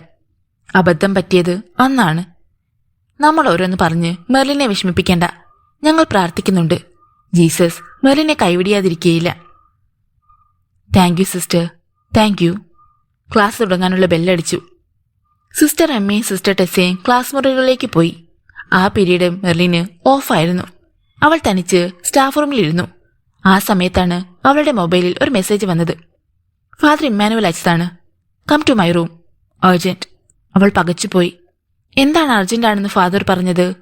അവൾ എഴുന്നേറ്റ് സ്റ്റെയർ കേസ് കയറി മുകളിലേക്ക് ചെന്നു. ഫാദർ ഇമ്മാനുവൽ കാത്തിരിക്കുന്നുണ്ടായിരുന്നു. എന്താ Father? A bad news. Father? അശോകിനെ പോലീസ് കസ്റ്റഡിയിലെടുത്തു. അവൾ ഞെട്ടി. എന്തിന്? അശോകിനെ വിളിച്ചു. He is the prime suspect. വീഴാതിരിക്കാൻ മെർലിൻ മേശയിൽ അള്ളിപ്പിടിച്ചു. ഫാദർ എന്താണ് ഈ പറയുന്നത്? വിശ്വസിക്കാനാവാതെ മെർലിൻ ചോദിച്ചു. അതെ, അല്പം പോയി ഇൻസ്പെക്ടർ മാർട്ടിൻ എന്നെ വിളിച്ചു. അശോകിനെ കസ്റ്റഡിയിലെടുത്തു എന്നറിയിക്കാൻ. എന്തിന്? അതാണ് എനിക്ക് മനസ്സിലാകാത്തത്. അവളുടെ പരിഭ്രമം കൂടി വന്നതേയുള്ളൂ. സ്വീറ്റിയുടെ മരണത്തിന് കാരണക്കാരൻ അശോക് ആണെന്ന് പോലീസ് സംശയിക്കുന്നു. അശോക് എന്ത് തെറ്റ് ചെയ്തിട്ടാ? എന്ത് തെളിവ് അവർക്ക് കിട്ടിയത്? ഫാദറിന് തോന്നുന്നുണ്ട് അശോക് അങ്ങനെ ചെയ്യുമെന്ന്. വർദ്ധിച്ച ക്ഷോഭത്തോടെ മെർലിൻ ചോദിച്ചു. നിഷേധാർത്ഥത്തിൽ ഫാദർ തലയാട്ടി. പോലീസിന് മിസ്അണ്ടർസ്റ്റാൻഡിംഗ് ഉണ്ടായതാണ് വഴി. അശോകിന് സ്റ്റേഷനിൽ കൊണ്ടുചെന്നിട്ടുണ്ട്. ആരെങ്കിലും ഒരാളെ വിളിച്ച് വിവരം അറിയിക്കാനാണ് പോലീസ് ഇൻസ്പെക്ടർ പറഞ്ഞപ്പോഴാണ് അശോക് എന്നെ വിളിച്ചത്. ഇൻസ്പെക്ടർ മാർട്ടിനെ ഫാദറിന് പരിചയമുണ്ടോ? അവൾ ചോദിച്ചു. വേറെ ഏതെങ്കിലും ഓഫീസിനേഴ്സ് അറിയാമോ? ഫാദർ ഒന്ന് ഓർത്തു നോക്കി. എന്റെ ഒരു കസിന്റെ ക്ലാസ്മേറ്റ് ആണ് പോലീസ് സൂപ്രണ്ട്. അൽഫോൺസ് എന്നാണ് അദ്ദേഹത്തിന്റെ പേര് എന്നാണ് എന്റെ ഓർമ്മ. പ്ലീസ് ഫാദർ, ഇപ്പൊ തന്നെ ഒന്ന് കോണ്ടാക്ട് ചെയ്യ്. അശോക് നിരപരാധിയാണെന്ന് പറ. ഫാദർ കള്ളം പറയുകയില്ലെന്ന് അവർക്കറിയാം. Please father. ഫാദർ ഇമ്മാനുവലിന്റെ കൈകൾ കൂട്ടിപ്പിടിച്ച് മെർലിൻ കണ്ണീരോടെ അപേക്ഷിച്ചു. മെർലിൻ, സമാധാനമായിട്ടിരിക്കൂ. ഞാൻ വിളിക്കാം. മാത്രമല്ല, അശോകിനെ രക്ഷപ്പെടുത്താൻ എന്തൊക്കെ ചെയ്യാമോ അതൊക്കെ ചെയ്യാം. ഇപ്പോ ഞാൻ അശോകിനെ വിളിച്ച് സംസാരിച്ചു നോക്കട്ടെ. എന്ത് കാരണത്താലാണ് പോലീസ് അശോകിനെ കസ്റ്റഡിയിലെടുത്തതെന്ന് അറിയണമല്ലോ. അതവൾക്ക് സ്വീകാര്യമായി തോന്നി. ഫാദർ അപ്പോൾ തന്നെ മൊബൈൽ എടുത്ത് അശോകിന്റെ നമ്പറിലേക്ക് വിളിച്ചു. ബെല്ലടിച്ച് നിന്നതല്ലാതെ കോള് കിട്ടിയില്ല. ഫാദർ വീണ്ടും വിളിച്ചു. ഹലോ, അശോകിന്റെ നമ്പറല്ലേ? ഫാദർ ചോദിച്ചു. അതെ, ഏഞ്ചൽ മേരി കോൺവെന്റ് സ്കൂളിലെ ബർസാർ ഫാദർ ഇമ്മാനുവലാണ്. ഡോക്ടർ അശോകിനൊന്ന് കൊടുക്കാമോ? സോറി ഫാദർ, അശോകിന് കോളുകൾ അറ്റൻഡ് ചെയ്യാനുള്ള പെർമിഷൻ ഇല്ല. ആരാണ് സംസാരിക്കുന്നത്? Inspector Martin. അശോകാണ് സ്വീറ്റിയുടെ മരണത്തിന് കാരണക്കാരൻ എന്ന് വിശ്വസിക്കാനുള്ള തെളിവുകൾ കിട്ടിയിട്ടുണ്ടോ സർ? സാഹചര്യ തെളിവുകൾ വെച്ചാണ് അശോകിനെ കസ്റ്റഡിയിലെടുത്തിരിക്കുന്നത്. ഞാൻ വന്നാൽ അശോകിനെ കാണാൻ പെർമിഷൻ കിട്ടുമോ? ഫാദർ വന്നോളൂ. Thank you. ഫാദർ ഇമ്മാനുവലിന്റെ മുഖത്തേക്ക് തന്നെ നോക്കിയിരിക്കുകയായിരുന്നു മെർലിൻ. സാഹചര്യ തെളിവ് മാത്രം. ഞാൻ എന്തായാലും ഒന്ന് പോയിട്ട് വരാം, ഫാദർ പറഞ്ഞു. ഞാനും കൂടി. വേണ്ട, പെൺകുട്ടികൾക്ക് കയറി ചെല്ലാനുള്ള സ്ഥലമല്ല പോലീസ് സ്റ്റേഷൻ. മേശ പൊട്ടി പുറത്തേക്ക് പോകാൻ തയ്യാറായി ഫാദർ ഇമ്മാനുവൽ എഴുന്നേറ്റു. എന്നെ വിളിക്കണേ ഫാദർ, അവൾ പറഞ്ഞു. വിളിക്കാം, ഡോൺ വറി.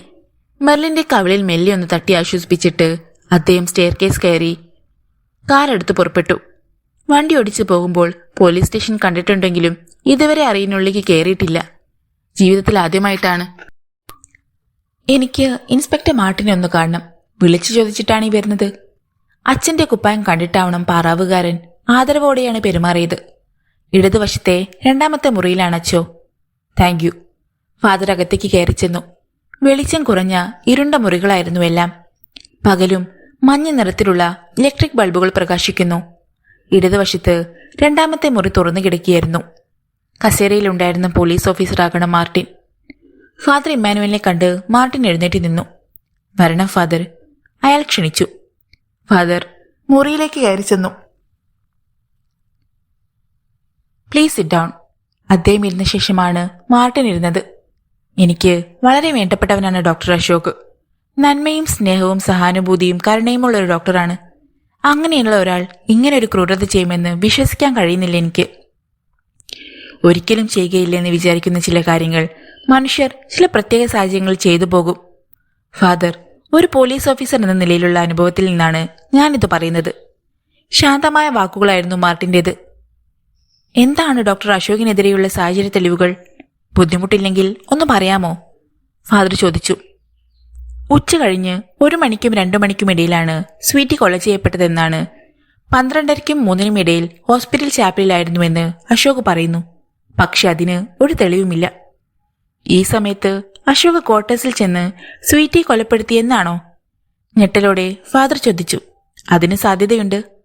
എന്തിന് സ്വീറ്റി അശോക് കൊല ചെയ്യപ്പെടണം? അശോകിനെ മാരേജ് ചെയ്യാൻ സ്വീറ്റി ആഗ്രഹിച്ചിരുന്നു. പക്ഷെ അയാൾക്ക് മെർലിൻ എന്ന സ്കൂൾ ടീച്ചറെ സ്വന്തമാക്കാനാണ് ആഗ്രഹം. സ്വീറ്റി അത് എറുത്തു. അയാൾ അവളെ വകവരുത്താൻ അതാണ് കാരണം. മാർട്ടിന്റെ വിശദീകരണം കേട്ട് ഫാദർ ഇമ്മാനുവൽ സ്തംഭിച്ചിരുന്നു. ഇത് വെറും ഊഹാപോഹമാണ് സാർ, വെറും കെട്ടുകഥ. ഫാദർ പ്രതിഷേധിച്ചു. ആയിരിക്കാം, പക്ഷേ അശോകിനെതിരെയാണ് തെളിവുകൾ. എനിക്ക് അശോകിനൊന്ന് കാണാൻ കഴിയുമോ? സോറി, ചോദ്യം ചെയ്ത് കഴിയുന്നതിന് മുമ്പ് വിസിറ്റേഴ്സിനെ അനുവദിക്കാൻ പറ്റില്ല. ഫാദർ ഇമ്മാനുവൽ മെല്ലെ എഴുന്നേറ്റു. ഡിസ്റ്റർബൻസ് ആയെങ്കിൽ ക്ഷമിക്കണം. പക്ഷെ ഞാൻ ഒരു കാര്യം ഉറപ്പിച്ചു പറയാം സാർ, അശോക് നിരപരാധിയാണ്. വ്യക്തമായ തെളിവുകൾ കിട്ടും മുമ്പ് അശോകിന്റെ പേരിൽ കേസ് ചാർജ് ചെയ്യരുത്. ഇല്ല, you can believe me father. പക്ഷെ ഈ നിമിഷത്തിൽ അശോക് അല്ലാതെ വേറെ കുറ്റവാളിയില്ല. ഒന്നും പറയാതെ ഫാദർ സ്റ്റേഷനിൽ നിന്നിറങ്ങി. സായാഹ്നത്തിൽ തണുപ്പേറിയിരുന്നു. അദ്ദേഹം വേഗം കാറിൽ കയറി. മെർലിനെ വിളിച്ച് എന്തു പറയും? ഒന്നും പറയാനില്ല. ഫാദർ മ്ലാനചിത്തനായി തിരിച്ച് കാർ ഓടിച്ചു. മാർട്ടിൻ എഴുന്നേറ്റ് സ്റ്റേഷന്റെ പിന്നിലെ മുറിയിലേക്ക് ചെന്നു. ഫാദർ പുറത്തു നിന്ന് അടച്ചിരിക്കുകയായിരുന്നു. അയാൾ ഓടാമ്പൽ നീക്കി. അശോക് ഏകനായ ഒരു കസേരയിലിരിക്കുന്നു. കസേരയും പഴയ ഫയലുകൾ കുത്തിനിറച്ച തടിയ അലമാരയും മാത്രമേ ആ മുറിയിലുണ്ടായിരുന്നുള്ളൂ. വൃത്താകൃതിയിലുള്ള ഒരു ചെറിയ ടേബിളും. മാർട്ടിനെ കണ്ട് അശോക് എഴുന്നേറ്റു. ഫാദർ ഇമ്മാനുവലിനെ അറിയുമോ? അയാൾ ചോദിച്ചു. അറിയും, അശോക് പറഞ്ഞു. എങ്ങനെ? ഏഞ്ചൽ മേരി കോൺവെന്റ് സ്കൂളിലെ ഫാദറാണ്. ഏഞ്ചൽ മേരി കോൺവെന്റ് സ്കൂളുമായി? അവിടുത്തെ മെർലിൻ ടീച്ചർ വഴിയാണ് എനിക്ക് ഫാദർ ഇമ്മാനുവലിനെ പരിചയം. അദ്ദേഹം ഇപ്പോൾ വന്നിട്ട് പോയി. അശോക് പ്രതീക്ഷയോടെ മുഖമുയർത്തി. നിങ്ങളെ കാണണമെന്ന് പറഞ്ഞു. കസ്റ്റഡിയിലെടുത്ത ഒരാളെ പുറത്തുനിന്നുള്ള ഒരാൾക്ക് കാണാൻ അനുവാദം കിട്ടിയില്ല. അശോക് മിണ്ടിയില്ല. അശോക്, നിങ്ങൾ വിദ്യാസമ്പന്നനാണ്, ലോകപരിചയമുള്ള ആളാണ്. നിങ്ങൾക്ക് എന്തെങ്കിലും അപകടം പറ്റിയാണെങ്കിൽ എന്നോട് തുറന്നു പറയാം. കാര്യങ്ങൾ എളുപ്പമാക്കി തീർക്കാൻ അതാണ് നല്ലത്. മാർട്ടിൻ പറഞ്ഞു. സ്വീറ്റിയെ കൊലപ്പെടുത്തിയത് ഞാനല്ല. അവളുടെ മരണത്തെ സംബന്ധിച്ച് ഒരു കാര്യവും എനിക്കറിയില്ല. പറയുമ്പോൾ അശോക് തണുപ്പ് കാരണം വിറയ്ക്കുന്നുണ്ടായിരുന്നു. ജനാൽ അടച്ചിരുന്നെങ്കിലും തണുപ്പ് അകത്തേക്ക് അരിച്ചു കയറുന്നുണ്ടായിരുന്നു. അയാളെ ഒന്ന് നോക്കിയിട്ട് മാർട്ടിൻ മുറിയിൽ നിന്ന് ഇറങ്ങി. സന്ധ്യ ഇരുണ്ടു കഴിഞ്ഞിരുന്നു. ഐസക്, മാർട്ടിൻ ഉറക്കെ വിളിച്ചു. സ്വെറ്റർ ധരിച്ച ഒരു കോൺസ്റ്റബിൾ അയാളുടെ അടുത്തേക്ക് വന്നു. ആ ഡോക്ടർക്ക് ചൂടുള്ള എന്തെങ്കിലും കുടിക്കാൻ കൊടുക്ക്, ഒരു ഷാളും. ഫ്ലാസ്കിൽ നിന്ന് കുറച്ച് ചായ ഒരു പ്ലാസ്റ്റിക് കപ്പിലേക്ക് പകർന്ന് അലമാരിയിൽ മടക്കി വെച്ചൊരു ഷാളും എടുത്ത് മുറിയിലേക്ക് ഐസക് ചെന്നു. മാർട്ടിൻ സാർ തന്നയച്ചതാ. അശോക് നിശ്ചലനായി നിന്നതേയുള്ളൂ. ചായയും ഷാളും ഐസക് ടേബിളിൽ വെച്ചു. സാധാരണ പ്രതികൾക്കൊന്നും മാർട്ടിൻ സാർ ഇതുവരെ ഈ സൗജന്യമൊന്നും ചെയ്യാറില്ല, ഐസക് പറഞ്ഞു. അശോക് മിണ്ടിയില്ല. ഐസക് പിൻവാങ്ങി. തണുപ്പേറി വന്നു. അശോക് ചായ കുടിച്ചില്ല, ഷോൾ എടുത്തില്ല. മുറിയിലെ മങ്ങിയ മഞ്ഞ വെളിച്ചത്തിൽ അയാൾ തലകുമ്പിട്ടിരുന്നു. അത്താഴമുണ്ടാക്കും മുമ്പ് ഫാദർ ഇമ്മാനുവലിന്റെ മൊബൈലിലേക്ക് മെർലിൻ 3 തവണ വിളിച്ചു. ഫാദർ ഫോൺ അറ്റൻഡ് ചെയ്തില്ല. അവൾ കൂടുതൽ ഭയപ്പെട്ടു. നല്ല വാർത്തയൊന്നും പറയാനില്ലാത്തത് കൊണ്ടല്ലേ ഫാദർ കോൾ അറ്റൻഡ് ചെയ്യാത്തത്? 8 മണിയപ്പോൾ ലോറൻസിന് അവൾ ഭക്ഷണം വിളമ്പി. മോൾ ഇരിക്കുന്നില്ലേ? അദ്ദേഹം ചോദിച്ചു. എനിക്കൊന്നും വേണ്ട പപ്പ. അതെന്താ? വിശപ്പ് തോന്നുന്നില്ല. അപ്പോഴാണ് അവളുടെ മുഖം അദ്ദേഹം ശ്രദ്ധിച്ചത്. എന്തുപറ്റി മെർലിൻ? അശോക് പോലീസ് കസ്റ്റഡിയിലാണെന്ന കാര്യം അവൾ പപ്പയോട് പറഞ്ഞില്ല. എന്തിനാണ് പപ്പയെ കൂടി വിഷമിപ്പിക്കുന്നത്? ഒന്നുമില്ല പപ്പ, സ്കൂളിൽ നിന്ന് ഒരു പാർട്ടി ഉണ്ടായിരുന്നു. ലഞ്ച് ഹെവിയായിരുന്നു. ഇതുവരെ വിശപ്പായിട്ടില്ല. കൂടുതലൊന്നും പറയാതെ അവൾ കിച്ചണിലേക്ക് പോയി. കിച്ചണിലിരുന്ന മൊബൈൽ പെട്ടെന്ന് ബെല്ലടിക്കാൻ തുടങ്ങി.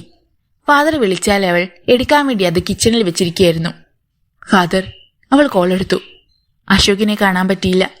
മാർട്ടിനുമായി നടന്ന കൂടിക്കാഴ്ചയെക്കുറിച്ച് അദ്ദേഹം അവളോട് പറഞ്ഞു. 12:30 മുതൽ 3 വരെ അശോക് ഹോസ്പിറ്റലിൽ ഇല്ലാതിരുന്നതുകൊണ്ട് മാത്രം സ്വീറ്റിയെ കൊന്നത് അശോകാണെന്ന് പോലീസ് തീരുമാനിച്ചു കഴിഞ്ഞോ? അവൾ പ്രതിഷേധിച്ചു. പോലീസുകാരുടെ രീതികളല്ലേ, നമുക്കെന്ത് ചെയ്യാൻ പറ്റും? ഹോസ്പിറ്റൽ കോമ്പൗണ്ടിലെ ചാപ്പലിൽ ഞാനും പോയി ധ്യാനിച്ചിട്ടുണ്ട് ഫാദർ. അശോക് പറഞ്ഞത് ഞാൻ വിശ്വസിക്കുന്നു. പക്ഷേ മാർട്ടിൻ... മെർലിന് കരച്ചിൽ വന്നു. അവൾ ഫോണ് കട്ട് ചെയ്തു. രാത്രി അവർക്ക് ഉറങ്ങാൻ കഴിഞ്ഞില്ല. രാവിലെ ലോറൻസിന് ഒരു കോഫിയുമായി ചെന്നപ്പോൾ അദ്ദേഹം ബ്ലാങ്കറ്റിനുള്ളിലായിരുന്നു. പപ്പ, എനിക്ക് കോൾഡ് പിടിച്ചെന്ന് തോന്നുന്നു മോളെ. നല്ല ത്രോട്ട് പെയിൻ, ശരീരത്തിന് വേദനയുണ്ട്, അദ്ദേഹം പറഞ്ഞു. അവൾ പപ്പയുടെ നെറ്റിയിൽ കൈവച്ച് നോക്കി. പൊള്ളുന്ന ചൂട്. നമുക്ക് ഹോസ്പിറ്റലിൽ പോണം, അവൾ പറഞ്ഞു. വേണ്ട, പാരസിറ്റമോൾ ടാബ്ലറ്റ് ഇരിപ്പുണ്ടെങ്കിൽ ഒരെണ്ണം തന്നാ മതി, പനി മാറും. മെഡിക്കൽ ചെസ്റ്റിൽ പരത്തി നോക്കി. അത്യാവശ്യം മരുന്നുകളും ഉണ്ടായിരുന്നെങ്കിലും പാരസിറ്റമോൾ ടാബ്ലറ്റ് കണ്ടില്ല. അല്ലെങ്കിൽ തന്നെ ഏതെങ്കിലും ടാബ്ലറ്റ് കഴിച്ച് പനി ഇല്ലാതാക്കുകയാണെങ്കിൽ ശ്വാസകോശത്തിന് രോഗം വന്ന ആളാ. മെർലിൻ പപ്പയും കൊണ്ട് ഹോളി ക്രോസ് ഹോസ്പിറ്റലിലേക്ക് പോയി. OP ടിക്കറ്റ് കയ്യിലുണ്ടായിരുന്നതുകൊണ്ട് വേഗം തന്നെ ഡോക്ടറെ കാണാൻ കഴിഞ്ഞു. സാരമില്ല, കുറച്ച് മൈൽഡ് ആന്റിബയോട്ടിക് തരാം, അത് കഴിച്ചാൽ മതി, മാറിക്കോളും, ഡോക്ടർ ആൽബർട്ട് പറഞ്ഞു. തിരിച്ച് ഹോസ്പിറ്റലിന്റെ ഗേറ്റ് കടന്ന് പുറത്തേക്ക് ഇറങ്ങുമ്പോഴാണ് മെർലിന്റെ മനസ്സിലേക്ക് ആ ഓർമ്മ ശക്തിയോടെ വന്നു പതിച്ചത്. അവൾ പെട്ടെന്ന് വണ്ടി നിർത്തി. എന്താ മോളെ? മനസ്സിലാകാതെ ലോറൻസ് ചോദിച്ചു. അവളത് ശ്രദ്ധിക്കാതെ മൊബൈൽ എടുത്ത് ഫാദർ ഇമ്മാനുവലിനെ വിളിച്ചു. ഫാദർ കോൾ എടുത്തു. എന്താ മെർലിൻ? 12:30 മുതൽ 3 മണി വരെ ഡോക്ടർ അശോക് ഹോളി ക്രോസ് ഹോസ്പിറ്റലിൽ ഉണ്ടായിരുന്നുവെന്ന് നമുക്ക് തെളിയിക്കാം ഫാദർ, അവൾ ഉച്ചത്തിൽ പറഞ്ഞു. എങ്ങനെ? സന്തോഷം കൊണ്ട് അവളുടെ ശബ്ദം പുറത്തേക്ക് വന്നില്ല. മെർലിൻ? അവളുടെ ശബ്ദം കേൾക്കാഞ്ഞിട്ട് ഫാദർ ഇമ്മാനുവൽ വിളിച്ചു. ഫാദർ, അവൾ വിളി കേട്ടു. പറ, എന്താണ് നിന്റെ മനസ്സിൽ? അന്നുച്ചയ്ക്ക് 12:30 മുതൽ 3 മണി വരെ ഡോക്ടർ അശോക് ഹോളി ക്രോസ് ഹോസ്പിറ്റലിൽ നിന്ന് പുറത്തേക്ക് പോയിട്ടില്ലെന്ന് തെളിഞ്ഞാൽ അവർക്ക് വിശ്വസിക്കാതെ പറ്റില്ലല്ലോ. ഹോളി ക്രോസ് ഹോസ്പിറ്റലിലെ മെയിൻ ഗേറ്റിൽ ക്ലോസ്ഡ് സർക്യൂട്ട് ക്യാമറ സ്ഥാപിച്ചിട്ടുണ്ട് ഫാദർ. ഏതെങ്കിലും വാഹനമോ ആളുകളോ പുറത്തേക്ക് പോകുമ്പോഴും അകത്തേക്ക് വരുമ്പോഴും ക്യാമറ അത് റെക്കോർഡ് ചെയ്യും. പോലീസിനത് പരിശോധിക്കാവുന്നതല്ലേയുള്ളൂ. നല്ല ഐഡിയ മെർലിൻ, സന്തോഷത്തോടെ ഫാദർ പറഞ്ഞു. ഹോസ്പിറ്റലിന്റെ പല ഭാഗങ്ങളിലും ക്യാമറയുണ്ട്. പാർക്കിംഗ് ഏരിയയിൽ നിന്ന് അശോകിന്റെ കാർ ആ നേരത്തെ പോയിട്ടില്ലെങ്കിൽ അതിന്റെ അർത്ഥം അശോക് അപ്പോഴൊക്കെ ഹോസ്പിറ്റലിൽ തന്നെ ഉണ്ടായിരുന്നു എന്നല്ലേ? ഇതിൽ കൂടുതൽ ഒരു എവിഡൻസ് ആവശ്യമില്ല മെർലിൻ. അദ്ദേഹത്തിന് ആവേശമായി. പപ്പയ്ക്ക് നല്ല സുഖമില്ല, കോൾഡാണ്. പപ്പയും കൊണ്ട് ഹോളിക്രോസിൽ വന്നപ്പോഴാണ് എനിക്ക് CC ക്യാമറയുടെ കാര്യം ഓർമ്മ വന്നത്. അശോക് നിരപരാധിയെന്ന് തെളിയിക്കാൻ നമുക്ക് പറ്റും ഫാദർ. മെർലിൻ ശുഭാപ്തി വിശ്വാസത്തോടെ പറയുന്നത് കേട്ട് അടുത്തിരുന്ന ലോറൻസ് പുഞ്ചിരിച്ചു. എനിക്ക് കോൾഡ് വന്നത് നന്നായി അല്ലേ മോളെ? അദ്ദേഹം പറഞ്ഞു. അതെ പപ്പ, നിരപരാധികളെ രക്ഷപ്പെടുത്താൻ ദൈവത്തിന് വിചിത്രമായ രീതികളാണുള്ളത്. You are right Merlin, he sees everything. Father, ഇക്കാര്യം എങ്ങനെയാണ് നമ്മൾ പോലീസിനെ അറിയിക്കുന്നത്? അവൾ ചോദിച്ചു. ഇപ്പോൾ തന്നെ മാർട്ടിനെ കാണാൻ പോവാണ് ഞാൻ. ഇത്തിരി മനുഷ്യപ്പറ്റുള്ള പോലീസ് ഓഫീസറാണ് അയാൾ. എനിക്ക് നല്ല പ്രതീക്ഷയുണ്ട്. എങ്കിൽ വൈകിക്കേണ്ട ഫാദർ. Okay Merlin. അവൾ മൊബൈൽ തിരികെ ഹാൻഡ് ബാഗിൽ വെച്ചു. പപ്പയെ നോക്കി ഒന്ന് പുഞ്ചിരിച്ചു. എത്രയോ ദിവസങ്ങൾക്ക് ശേഷമാ മോളെ നീ ഒന്ന് ചിരിക്കുന്നത്. ഇപ്പോഴാ എനിക്ക് സമാധാനമായത്, അദ്ദേഹം പറഞ്ഞു. മെർലിൻ കാർ മുന്നോട്ടെടുത്തു. അശോക് ഇന്നസെന്റ് ആണെന്ന് തെളിയിക്കുക എന്നതാണ് പപ്പ ഇപ്പോൾ നമ്മുടെ ആവശ്യം. അതിൽ നമ്മൾ വിജയിക്കുമെന്ന് എന്റെ മനസ്സ് പറയുന്നു. പക്ഷേ വേറെ എന്തെങ്കിലും ആവശ്യത്തിന് ഈ നേരത്ത് അശോക് പുറത്തേക്ക് പോയിട്ടുണ്ടെങ്കിൽ? ലോറൻസ് ഭയന്നു. ആ ചിന്തയിൽ മെർലിൻ ഒന്ന് ഞെട്ടി. അങ്ങനെ വല്ലതും സംഭവിച്ചിട്ടുണ്ടെങ്കിൽ അശോകിനെ രക്ഷപ്പെടുത്താൻ ആർക്കും കഴിയില്ല. ആ ഓർമ്മയിൽ അവളുടെ സന്തോഷം മുഴുവൻ ചോർന്നുപോയി. ഇൻസ്പെക്ടർ മാർട്ടിന്റെ മേശപ്പുറത്ത് നിന്ന മൊബൈൽ ബെല്ലടിക്കാൻ തുടങ്ങി. അയാൾ പുറത്തു പോയിരിക്കുകയായിരുന്നു. അപ്പോൾ ASI തങ്കച്ചൻ കോൾ എടുത്തു. മമ്മ കോളിംഗ്. ആരാണ് വിളിക്കുന്നതെന്ന് അയാൾക്ക് മനസ്സിലായില്ല. അശോകിന്റെ മൊബൈലായിരുന്നു അത്. ഹലോ, അയാൾ കോൾ എടുത്തു. അശോക് അല്ലേ ഇത്? ആശ്ചര്യത്തോടെ കാതറിൻ ചോദിച്ചു. അല്ല, ഇത് പോലീസ് സ്റ്റേഷനാ. പോലീസ് സ്റ്റേഷനോ? കാതറിൻ നമ്പരുന്നു. അതെ, നിങ്ങളാരാ? ഞാൻ ഡോക്ടർ അശോകിന്റെ അമ്മയാണ്. അപ്പോഴാണ് അശോകിന്റെ മൊബൈൽ സെറ്റാണെന്ന് തങ്കച്ചൻ മനസ്സിലായത്. അശോകിനെ സ്റ്റേഷനിൽ കൊണ്ടുവന്നപ്പോൾ തന്നെ മാർട്ടിൻ സാർ അത് കസ്റ്റഡിയിലെടുത്തിരുന്നു. എന്തിനാണ് അശോക് പോലീസ് സ്റ്റേഷനിൽ വന്നത്? എനിക്ക് അവനോട് സംസാരിക്കണം. അവന്റെ കയ്യിൽ ഫോൺ കൊടുക്ക്, കാതറിൻ ആവശ്യപ്പെട്ടു. അപ്പോൾ നിങ്ങളൊന്നും അറിഞ്ഞില്ലേ? തങ്കച്ചൻ ചോദിച്ചു. ഇല്ല, സ്വീറ്റിയുടെ മരണവുമായി ബന്ധപ്പെട്ട് അവൻ സ്റ്റേഷനിൽ കംപ്ലൈന്റ് കൊടുത്തിട്ടുണ്ട്. അതിനുവേണ്ടിയാണോ അവിടെ വന്നത്? അല്ല, പ്രതിയാണ് അശോക്. ചോദ്യം ചെയ്തു കഴിഞ്ഞാലുടനെ അയാൾ അറസ്റ്റ് ചെയ്യും. നോ, അശോക് അല്ല അത് ചെയ്തത്. ഒരിക്കലും അവൻ അങ്ങനെ ചെയ്യില്ല. നിങ്ങൾക്ക് തെറ്റുപറ്റിയതാണ് സാർ. സോറി, ഞങ്ങൾക്ക് തെളിവുണ്ട്. അയാൾ പെട്ടെന്ന് കോൾ കട്ട് ചെയ്തു. അശോകിന്റെ മമ്മ വീണ്ടും വിളിക്കാതിരിക്കില്ലെന്നറിയാവുന്നതുകൊണ്ട് അയാൾ സെറ്റ് സ്വിച്ച് ഓഫ് ചെയ്തു. ആ സമയത്താണ് മാർട്ടിന്റെ ജീപ്പ് പുറത്തേക്ക് വന്നു നിന്നത്. അയാൾ പുറത്തേക്ക് ഇറങ്ങിച്ചെന്നു. സാർ, ആ ഡോക്ടറുടെ അമ്മയാണെന്ന് പറഞ്ഞ് ഒരു സ്ത്രീ ഇപ്പോൾ വിളിച്ചിട്ടുണ്ടായിരുന്നു. എന്നിട്ട്? അവർ ഒന്നും അറിഞ്ഞിട്ടില്ലായിരുന്നു സാർ. കാര്യങ്ങളൊക്കെ പറയേണ്ടി വന്നു. 2 തവണ നേരത്തെ വിളിച്ചിരുന്നു. ഞാൻ അറ്റൻഡ് ചെയ്തില്ല. കൊലപാതകത്വത്തിന് മകൻ പോലീസ് കസ്റ്റഡിയിലാണെന്നറിഞ്ഞാൽ ഒരമ്മയ്ക്കും അത് താങ്ങാൻ പറ്റില്ലടോ, മാർട്ടിൻ പറഞ്ഞു. എപ്പോഴായാലും അറിയാതെ പറ്റില്ലല്ലോ സാർ.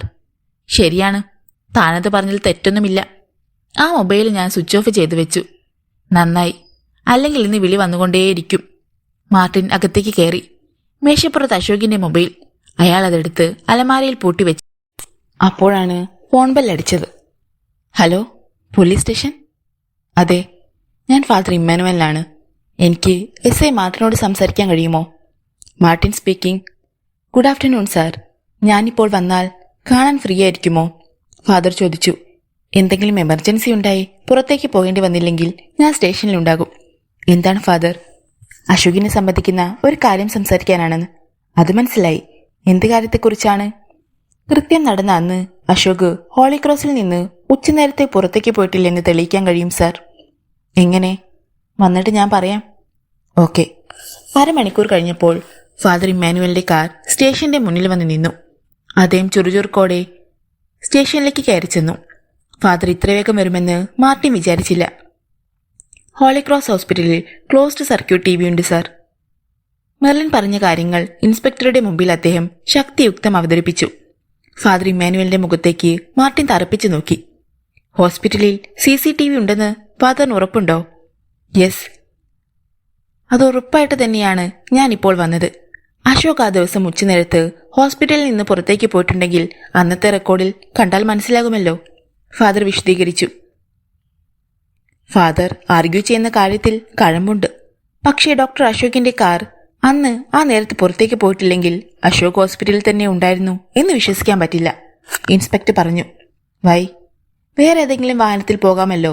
വേറെ ഏതെങ്കിലും വാഹനത്തിൽ തിരിച്ചു വരികയും ചെയ്യാം. CCTV ക്യാമറ ഗേറ്റിനടുത്ത് ഇൻസ്റ്റാൾ ചെയ്തിട്ടുണ്ടെന്നറിയാവുന്ന ഒരു ഡോക്ടർ ഒരു പ്രിക്കോഷൻ എന്ന നിലയിൽ വേറെ വാഹനത്തിൽ പോകാനേ സാധ്യതയുള്ളൂ. അരിശം കടിച്ചമർത്തി ഫാദർ ഇമ്മാനുവൽ ഇരുന്നു.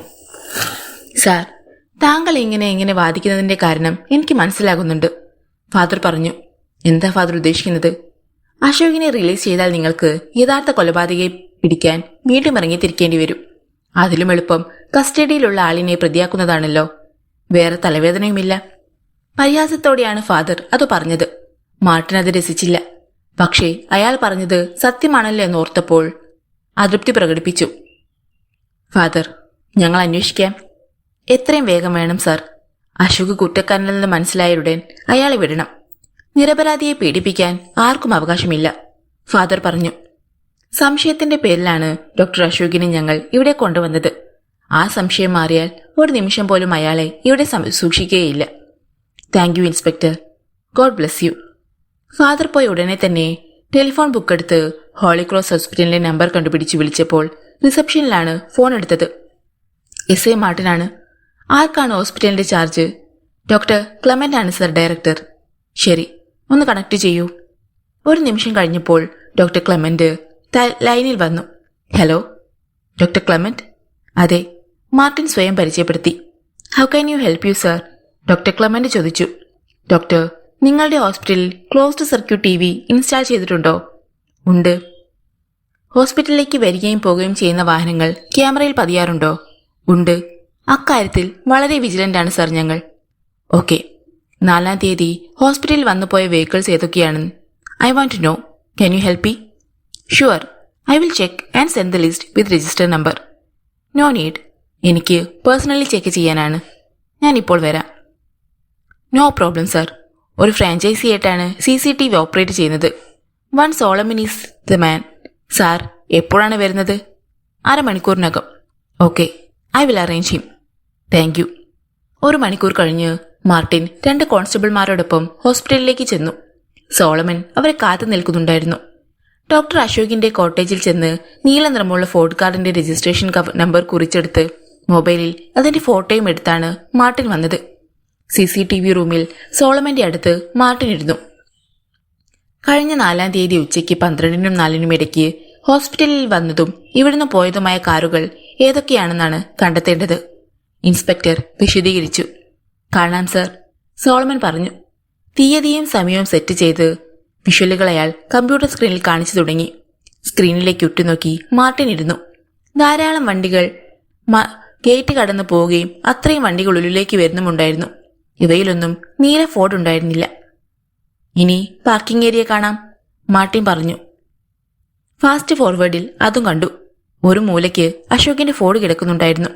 മറ്റു പല വാഹനങ്ങൾ പോവുകയും വരികയും ചെയ്തു. പക്ഷേ ഫോർഡ് 12 മുതൽ 4 വരെ അനങ്ങിയിട്ടില്ല. പാർക്കിംഗ് ഏരിയയിലേക്ക് പല ആളുകളും വന്നെങ്കിലും അക്കൂട്ടത്തിൽ അശോകിന്റെ കാണാൻ അയാൾക്ക് കഴിഞ്ഞില്ല. Thank you Solomon. മാർട്ടിൻ എഴുന്നേറ്റു. ഡോക്ടർ ക്ലെമന്റിനെ കണ്ട് നന്ദി പറഞ്ഞിട്ടാണ് അയാൾ സ്റ്റേഷനിലേക്ക് ചെന്നത്. ഡോക്ടർ അശോകിനെ കൊണ്ടുവരൂ. അയാൾ ഒരു കോൺസ്റ്റബിളിന് കൽപ്പന കൊടുത്തു. അല്പം കഴിഞ്ഞപ്പോൾ അശോക് മുറിയിലേക്ക് വന്നു. അയാൾ ക്ഷീണിതനും അവശനുമായിരുന്നു. ഡോക്ടർ, തൽക്കാലം നിങ്ങൾക്ക് പോകാം. പക്ഷെ ആവശ്യപ്പെട്ടാൽ വീണ്ടും വരേണ്ടി വരും. എന്റെ അനുവാദം കൂടാതെ സ്റ്റേഷൻ അതിർത്തി വിട്ടുപോകാനും പാടില്ല. അശോക് മെല്ലെ തലകുലുക്കി. സാർ, എന്താണ് എന്നെ തൽക്കാലം വിടാമെന്ന് തീരുമാനിച്ചത്? അയാൾ ചോദിച്ചു. ഫാദർ ഇമ്മാനുവലിന്റെ ഇടപെടൽ. മനസ്സിലായില്ല. നടന്ന കാര്യങ്ങൾ മാർട്ടിൻ അയാളോട് പറഞ്ഞു. താങ്ക് യു ഫാദർ, അശോക് മനസ്സിൽ പറഞ്ഞു. അലമാരയിൽ നിന്ന് അയാളുടെ മൊബൈൽ എടുത്ത് മാർട്ടിൻ കൊടുത്തു. Keep it. ഇടയ്ക്ക് ഡോക്ടറെ മമ്മ വിളിച്ചിരുന്നു. ഞങ്ങൾക്ക് കാര്യം പറയേണ്ടി വന്നു. മമ്മ? അശോക് ഞെട്ടി. താങ്ങാൻ കഴിഞ്ഞു കാണില്ല മമ്മയ്ക്ക്. ഒരു കോൺസ്റ്റബിൾ അശോകിനെ കോട്ടേജിൽ കൊണ്ടുചെന്ന് വിട്ടു. മൊബൈൽ ഓൺ ചെയ്ത് വീട്ടിലേക്കാണ് അയാൾ ആദ്യം വിളിച്ചത്. മാഡം അങ്ങോട്ട് പുറപ്പെട്ടിരുന്നെന്നാണ് ഫോൺ എടുത്ത നോവാസ് ഫാമിലെ ജോലിക്കാരൻ പറഞ്ഞത്. അശോക് പിന്നെ വിളിച്ചത് ഫാദർ ഇമ്മാനുവലിനെയാണ്. ഫാദർ, ഞാൻ കോട്ടേജിൽ നിന്നാണ് വിളിക്കുന്നത്. അവർ എന്നെ വിട്ടു. എങ്ങനെ നന്ദി പറയണമെന്നറിയില്ല. എന്നോടല്ല നന്ദി പറയേണ്ടത്, മെർലിനോടാണ്. അവളുടെ തലയിലാണ് ഈ ആശയം വിരിഞ്ഞത്. ഉടൻ തന്നെ അയാൾ മെർലിനെ വിളിച്ചു. മെർലിൻ? അശോക്. അവൾ കരഞ്ഞു. അശോകിനെ എനിക്ക് കാണണം. ഞാൻ വരാം, അവൾ പറഞ്ഞു. മമ്മ വരുന്നുണ്ട്. ഒരു ദിവസം കൂടി ക്ഷമിക്കൂ മെർലിൻ. നമുക്ക് നാളെ കാണാം. And I M in A bad shape. Shave ചെയ്യണം, കുളിക്കണം, ഒന്ന് ഉറങ്ങണം. മതി അശോക്, നമുക്ക് നാളെ കാണാം. അയാൾ കുളിച്ച് വേഷം മാറി ചായ ഉണ്ടാക്കാൻ തുടങ്ങുമ്പോൾ ഗേറ്റിന് വെളിയിൽ ഒരു ടാക്സി വന്നു നിന്നത്. കാറിൽ നിന്ന് ബാഗുമായി കാതറിൻ ഇറങ്ങി. മമ്മ. അശോക് ഓടി ഇറങ്ങിച്ചെന്നു. അശോക്. അവർ ഒരു ആലിംഗനത്തിൽ അമർന്നു. മോനെ, ഞാൻ കേട്ടത് ഒക്കെ ശരിയായിരുന്നു മമ്മ. എല്ലാം ഞാൻ പറയാം. ടാക്സി വിട്ടിട്ട് അവർ കോട്ടേജിലേക്ക് കയറി. ചായ കുടിച്ചിട്ടാണ് അശോക് കാര്യങ്ങളെല്ലാം പറഞ്ഞത്. കാതറിൻ സ്തബ്ധയായിരുന്നു. മെർലിൻ, അങ്ങനെയൊരു ബുദ്ധി തോന്നിയില്ലായിരുന്നെങ്കിൽ. കാതറിൻ കരഞ്ഞു. I want to see her. Catherine ആഗ്രഹം പറഞ്ഞു. നാളെ കാണാം മമ്മ. സന്ധ്യ കനത്തു. അന്തരീക്ഷത്തിന് തണുപ്പേറി. മമ്മയ്ക്ക് അശോക് സ്വെറ്റർ എടുത്തു കൊടുത്തു. ഭക്ഷണം കഴിച്ചിട്ട് അവൾ ഏറെ നേരം സംസാരിച്ചിരുന്നു. സ്വീറ്റിയെക്കുറിച്ചല്ലാതെ അവർക്ക് വേറൊന്നും പറയാനുണ്ടായിരുന്നില്ല. എങ്കിലും അശോക്, ആരാണവളെ? എനിക്കറിയില്ല മമ്മ. സ്വീറ്റിയുടെ ഫോട്ടോ നിന്റെ കയ്യിലുണ്ടോ മോനെ? എന്റെ ലാപ്ടോപ്പിൽ കാണും, ഞാൻ നോക്കാം. ഒരെണ്ണം വേണം. എനിക്ക് ലാമിനേറ്റ് ചെയ്ത് എന്റെ റൂമിൽ വെക്കാൻ, കാതറിൻ പറഞ്ഞു. മാമ ഉറങ്ങാൻ കിടന്നപ്പോൾ അശോക് ലാപ്ടോപ്പ് എടുത്ത് ഓൺ ചെയ്തു. സ്വീറ്റ് വന്ന സമയത്ത് അവളുടെ കുറച്ച് ഫോട്ടോകൾ ഡിജിറ്റൽ ക്യാമറയിൽ എടുത്തിട്ടുണ്ടായിരുന്നു. അവൻ മൈ ഡോക്യുമെന്ററിയിൽ സേവ് ചെയ്തു എന്നാണ് ഓർമ്മ. മൈ ഡോക്യുമെന്റിൽ സ്വീറ്റിയുടെ ഫോട്ടോയ്ക്ക് വേണ്ടി തെരഞ്ഞപ്പോൾ ഒരു ഫയല് അയാളുടെ ശ്രദ്ധയിൽപ്പെട്ടു. ചാൾസ് എന്നായിരുന്നു ഫയലിന്റെ പേര്. ഇതെങ്ങനെ വന്നു? അയാൾ ആ ഫയലിൽ കഴ്സർ കൊണ്ടുചെന്ന് ക്ലിക്ക് ചെയ്തു. അതൊരു ഓഡിയോ ഫയലായിരുന്നു. Hello Charles. പെട്ടെന്ന് സ്വീറ്റിയുടെ ഇമ്പമുള്ള സ്വരം മുറിയിൽ നിറഞ്ഞു. അശോക് ഞെട്ടി. സ്വീറ്റി ചാൾസിനെ വിളിക്കുന്നു. അവൾ റെക്കോർഡ് ചെയ്ത ടെലിഫോൺ സംഭാഷണമാണ് അതെന്ന് അയാൾക്ക് പെട്ടെന്ന് മനസ്സിലായി. അശോക് കാതുകൂർപ്പിച്ചു. Hi Sweety. ചാൾസിന്റെ സ്വരം. എന്നോട് പിണക്കമുണ്ടോ? സ്വീറ്റി ചോദിക്കുന്നു. എന്തിന്? അന്ന് ചാൾസിന്റെ ഗസ്റ്റ് ഹൗസിൽ നിന്ന് നിരാശപ്പെടുത്തിയതിന്. അശോക് വീണ്ടും ഞെട്ടി. ചാൾസ് ഇറോയുടെ ഗസ്റ്റ് ഹൗസിൽ ഇതിനു മുമ്പ് സ്വീറ്റി പോയിട്ടുണ്ട്. ഇല്ല സ്വീറ്റി, ഓരോന്നിനും ഓരോ സമയമുണ്ട്. അതിനു മുമ്പ് നമ്മൾ എത്ര ആഗ്രഹിച്ചാലും അതിന് നടത്തിക്കിട്ടേയില്ല. ഇപ്പോഴാണ് എനിക്ക് സമാധാനമായത്. ചാൾസ് പറഞ്ഞത് ശരിയാണ്, ഓരോന്നിനും ഓരോ സമയമുണ്ട്. എങ്കിൽ ആ സമയം അടുത്തു എന്ന് എനിക്ക് തോന്നുന്നു. വീണ്ടും സ്വീറ്റിയുടെ സ്വരം. Really? Yes Charles, I want you. ചാൾസും സ്വീറ്റിയും തമ്മിൽ നടന്ന ആ സംഭാഷണം മുഴുവൻ അശോക് കേട്ടു. അയാൾ സ്തംഭിച്ചിരുന്നു. ഒരു രഹസ്യബന്ധത്തിന്റെയോ സമാഗമത്തിന്റെയോ ചുരുൾ നിവർന്നിരിക്കുന്നു. ചാൾസും സ്വീറ്റിയും തമ്മിൽ ബന്ധമുണ്ടായിരുന്നു. പക്ഷെ എന്തിനാണ് ഈ സംഭാഷണം അവൾ റെക്കോർഡ് ചെയ്തത്? അത് കമ്പ്യൂട്ടറിൽ ചാൾസ് എന്ന ഫയൽ നെയിം കൊണ്ട് സേവ് ചെയ്തത്? അവളുടെ മനസ്സിൽ എന്തോ ഉദ്ദേശമുണ്ടായിരിക്കണം. അശോക് വാച്ചിൽ നോക്കി. മണി 11.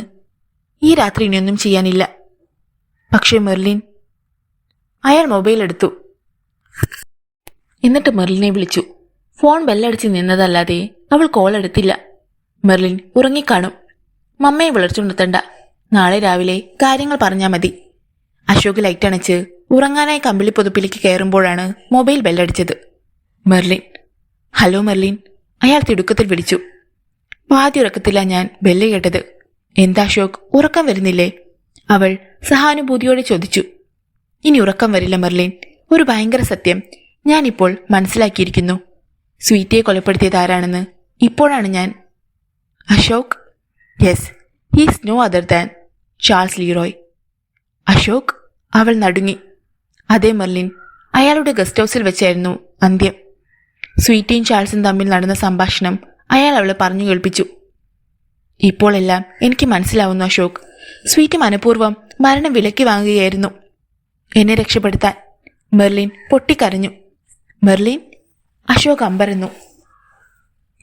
മരിക്കുന്നതിന് 2 ദിവസം മുമ്പ് സ്വീറ്റി എന്നെ കാണാൻ വന്നു. അയാൾക്ക് പല സ്ത്രീകളുമായി ബന്ധമുണ്ടെന്ന് എന്നോട് പറഞ്ഞു. പക്ഷേ അയാളുടെ ക്യാരക്ടറിനെ കുറിച്ച് എന്തെങ്കിലും കോൺക്രീറ്റ് എവിഡൻസ് ഇല്ലാതെ പ്രപ്പോസലിൽ നിന്ന് പിന്മാറാൻ പറ്റില്ലെന്ന് ഞാൻ അവളോട് പറഞ്ഞു. എന്നിട്ട്? അപ്പോൾ സ്വീറ്റി എന്താണ് എന്നോട് പറഞ്ഞതെന്നറിയാമോ? വീടിന് പോകും മുമ്പ് ഞാൻ മെർലിന് ഒരു സർപ്രൈസ് തരും. A pleasant surprise. മെർലിന് മാത്രമല്ല, അശോകിനും. ആ സർപ്രൈസാണ് അവളുടെ മരണത്തിലൂടെ സ്വീറ്റി നമുക്ക് തന്നത്. A concrete evidence about the character of Charles Leroy. Merlin വീണ്ടും കരഞ്ഞു. Poor sweety. അശോകിന്റെയും കണ്ണുകൾ നിറഞ്ഞു. മമ്മ വന്നിട്ടുണ്ട് മെർലിൻ. പെട്ടെന്ന് അയാൾക്ക് ഓർമ്മ വന്നു. എപ്പോൾ? അവൾ ചോദിച്ചു. നിന്നെ വിളിച്ചു കഴിഞ്ഞ്. മമ്മയ്ക്ക് നിന്നെ കാണണമെന്ന് പറഞ്ഞു. നാളെ ഞങ്ങൾ വരുന്നുണ്ട്. അശോകിന്റെ മമ്മയെ കാണാൻ എനിക്കും ധൃതിയായി. വരണം, ഞാൻ കാത്തിരിക്കും.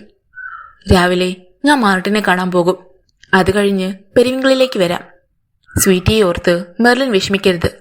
ഇപ്പോൾ അവളുടെ ആത്മാവ് സന്തോഷിക്കുകയായിരിക്കും. യെസ്, സ്വീറ്റി ഇപ്പോൾ എല്ലാം കാണുന്നുണ്ടാവും.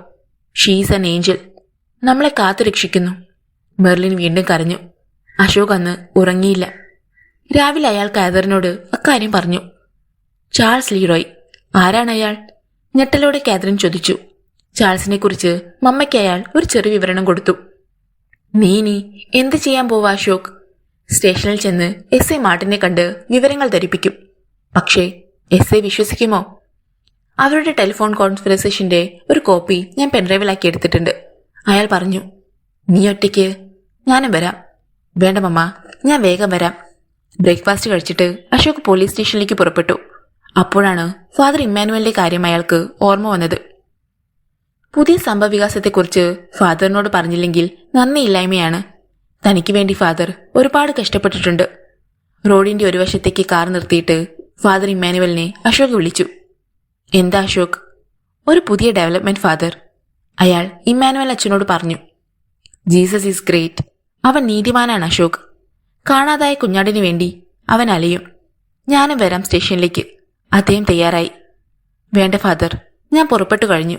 എന്തെങ്കിലും ആവശ്യമെന്നാ വിളിക്കാം. അദ്ദേഹത്തെ ഇനിയും ബുദ്ധിമുട്ടിക്കാൻ അയാൾ ആഗ്രഹിച്ചില്ല. ആവശ്യമുണ്ടെങ്കിലും ഇല്ലെങ്കിലും വിളിക്കണം, ഫാദർ പറഞ്ഞു. തീർച്ചയായും. അശോക് ചെന്നപ്പോൾ മാർട്ടിൻ സ്റ്റേഷനിലുണ്ടായിരുന്നു. Good morning sir. അശോക് അയാളെ അഭിവാദനം ചെയ്തു. Good morning. ഇരിക്കൂ. ആ സ്വീറ്റി, എന്റെ ഉറക്കം കെടുത്തുന്ന ലക്ഷണമാണല്ലോ ഡോക്ടറെ. മീഡിയയിൽ നിന്ന് പലരും വിളിച്ചു ചോദിച്ചു മർഡറെക്കുറിച്ച് തുമ്പ വല്ലതും കിട്ടിയോന്ന്. പോലീസിന്റെ അനാസ്ഥ തെളിയിക്കാൻ അവർക്ക് പുതിയൊരു വിഷയം കിട്ടിയല്ലോ. മാർട്ടിൻ നിരാശസ്വരത്തി പറഞ്ഞു. മർഡറെക്കുറിച്ച് തുമ്പ് കിട്ടി സാർ. അതും കൊണ്ടാണ് ഞാൻ വന്നിരിക്കുന്നത്, അശോക് അറിയിച്ചു. വാട്ട്? അയാൾക്ക് മനസ്സിലായില്ല. ഷർട്ടിന്റെ പോക്കറ്റിൽ നിന്ന് ഒരു പെൻഡ്രൈവ് എടുത്ത് അശോക് മേശപ്പുറത്ത് വെച്ചു. ഇതിൽ ഒരു ഓഡിയോ ഫയലുണ്ട് സാർ. സ്വീറ്റിയും കൊലപാതകയും അവൾ മരിക്കുന്നതിന്റെ തലേദിവസം, അതായത് 3-ാം തീയതി നടന്ന ടെലിഫോൺ സംഭാഷണം. മാർട്ടിൻ അയാളെ ഒന്ന് തുറിച്ചു നോക്കി. എന്നിട്ടൊന്നും പറയാതെ പെൻഡ്രൈവ് എടുത്ത് കമ്പ്യൂട്ടറിന്റെ പോർട്ടലിൽ കുത്തി. ഫയൽ നെയിം ചാൾസ്, അശോക് പറഞ്ഞു. ചാൾസ് എന്ന ഫയലിൽ കഴ്സർ ഉപയോഗിച്ച് മാർട്ടിൻ ക്ലിക്ക് ചെയ്തു. സ്പീക്കറിലൂടെ സംഭാഷണം കേട്ടു തുടങ്ങി. ചാൾസ്, മാർട്ടിൻ അറിയാതെ പറഞ്ഞു. അശോക് നിശബ്ദനായിരുന്നതേയുള്ളൂ. Sweety, I think I am the luckiest man in the world. If you are willing we can meet tomorrow, Charles പറയുന്നു. I am willing, I just can wait, അവൾ പറയുന്നു. ഓക്കെ, നാളെ രാവിലെ 10 മണിക്ക് ഞാൻ കാർ അയക്കും. റെഡിയായിട്ടിരിക്കുക. Thank you Charles. I love you. I love you sweetie. സംഭാഷണം അവസാനിച്ചു. എവിടെ നിന്ന് കിട്ടി നിങ്ങൾക്കിത്? മാർട്ടിൻ ചോദിച്ചു. എന്റെ ലാപ്ടോപ്പിൽ നിന്ന്. സ്വീറ്റി തന്നെയാണ് ഇത് റെക്കോർഡ് ചെയ്ത് സേവ് ചെയ്തത്. I think she wanted to rescue Merlin from Charles Leroy. പിന്നീട് തെളിവായി ഉപയോഗിക്കാൻ, അശോക് വിശദീകരിച്ചു. മാർട്ടിൻ മെല്ലെ തലകുലുക്കി. ഡോക്ടർ പൊയ്ക്കോളൂ, ഞാൻ പിന്നെ കോണ്ടാക്ട് ചെയ്തോളാം. And I am keeping this pendrive. അത് താങ്കൾക്കുള്ളതാണ് സർ. അശോക് സ്റ്റേഷനിൽ നിന്നിറങ്ങി കാറിനടുത്തേക്ക് ചെന്നു.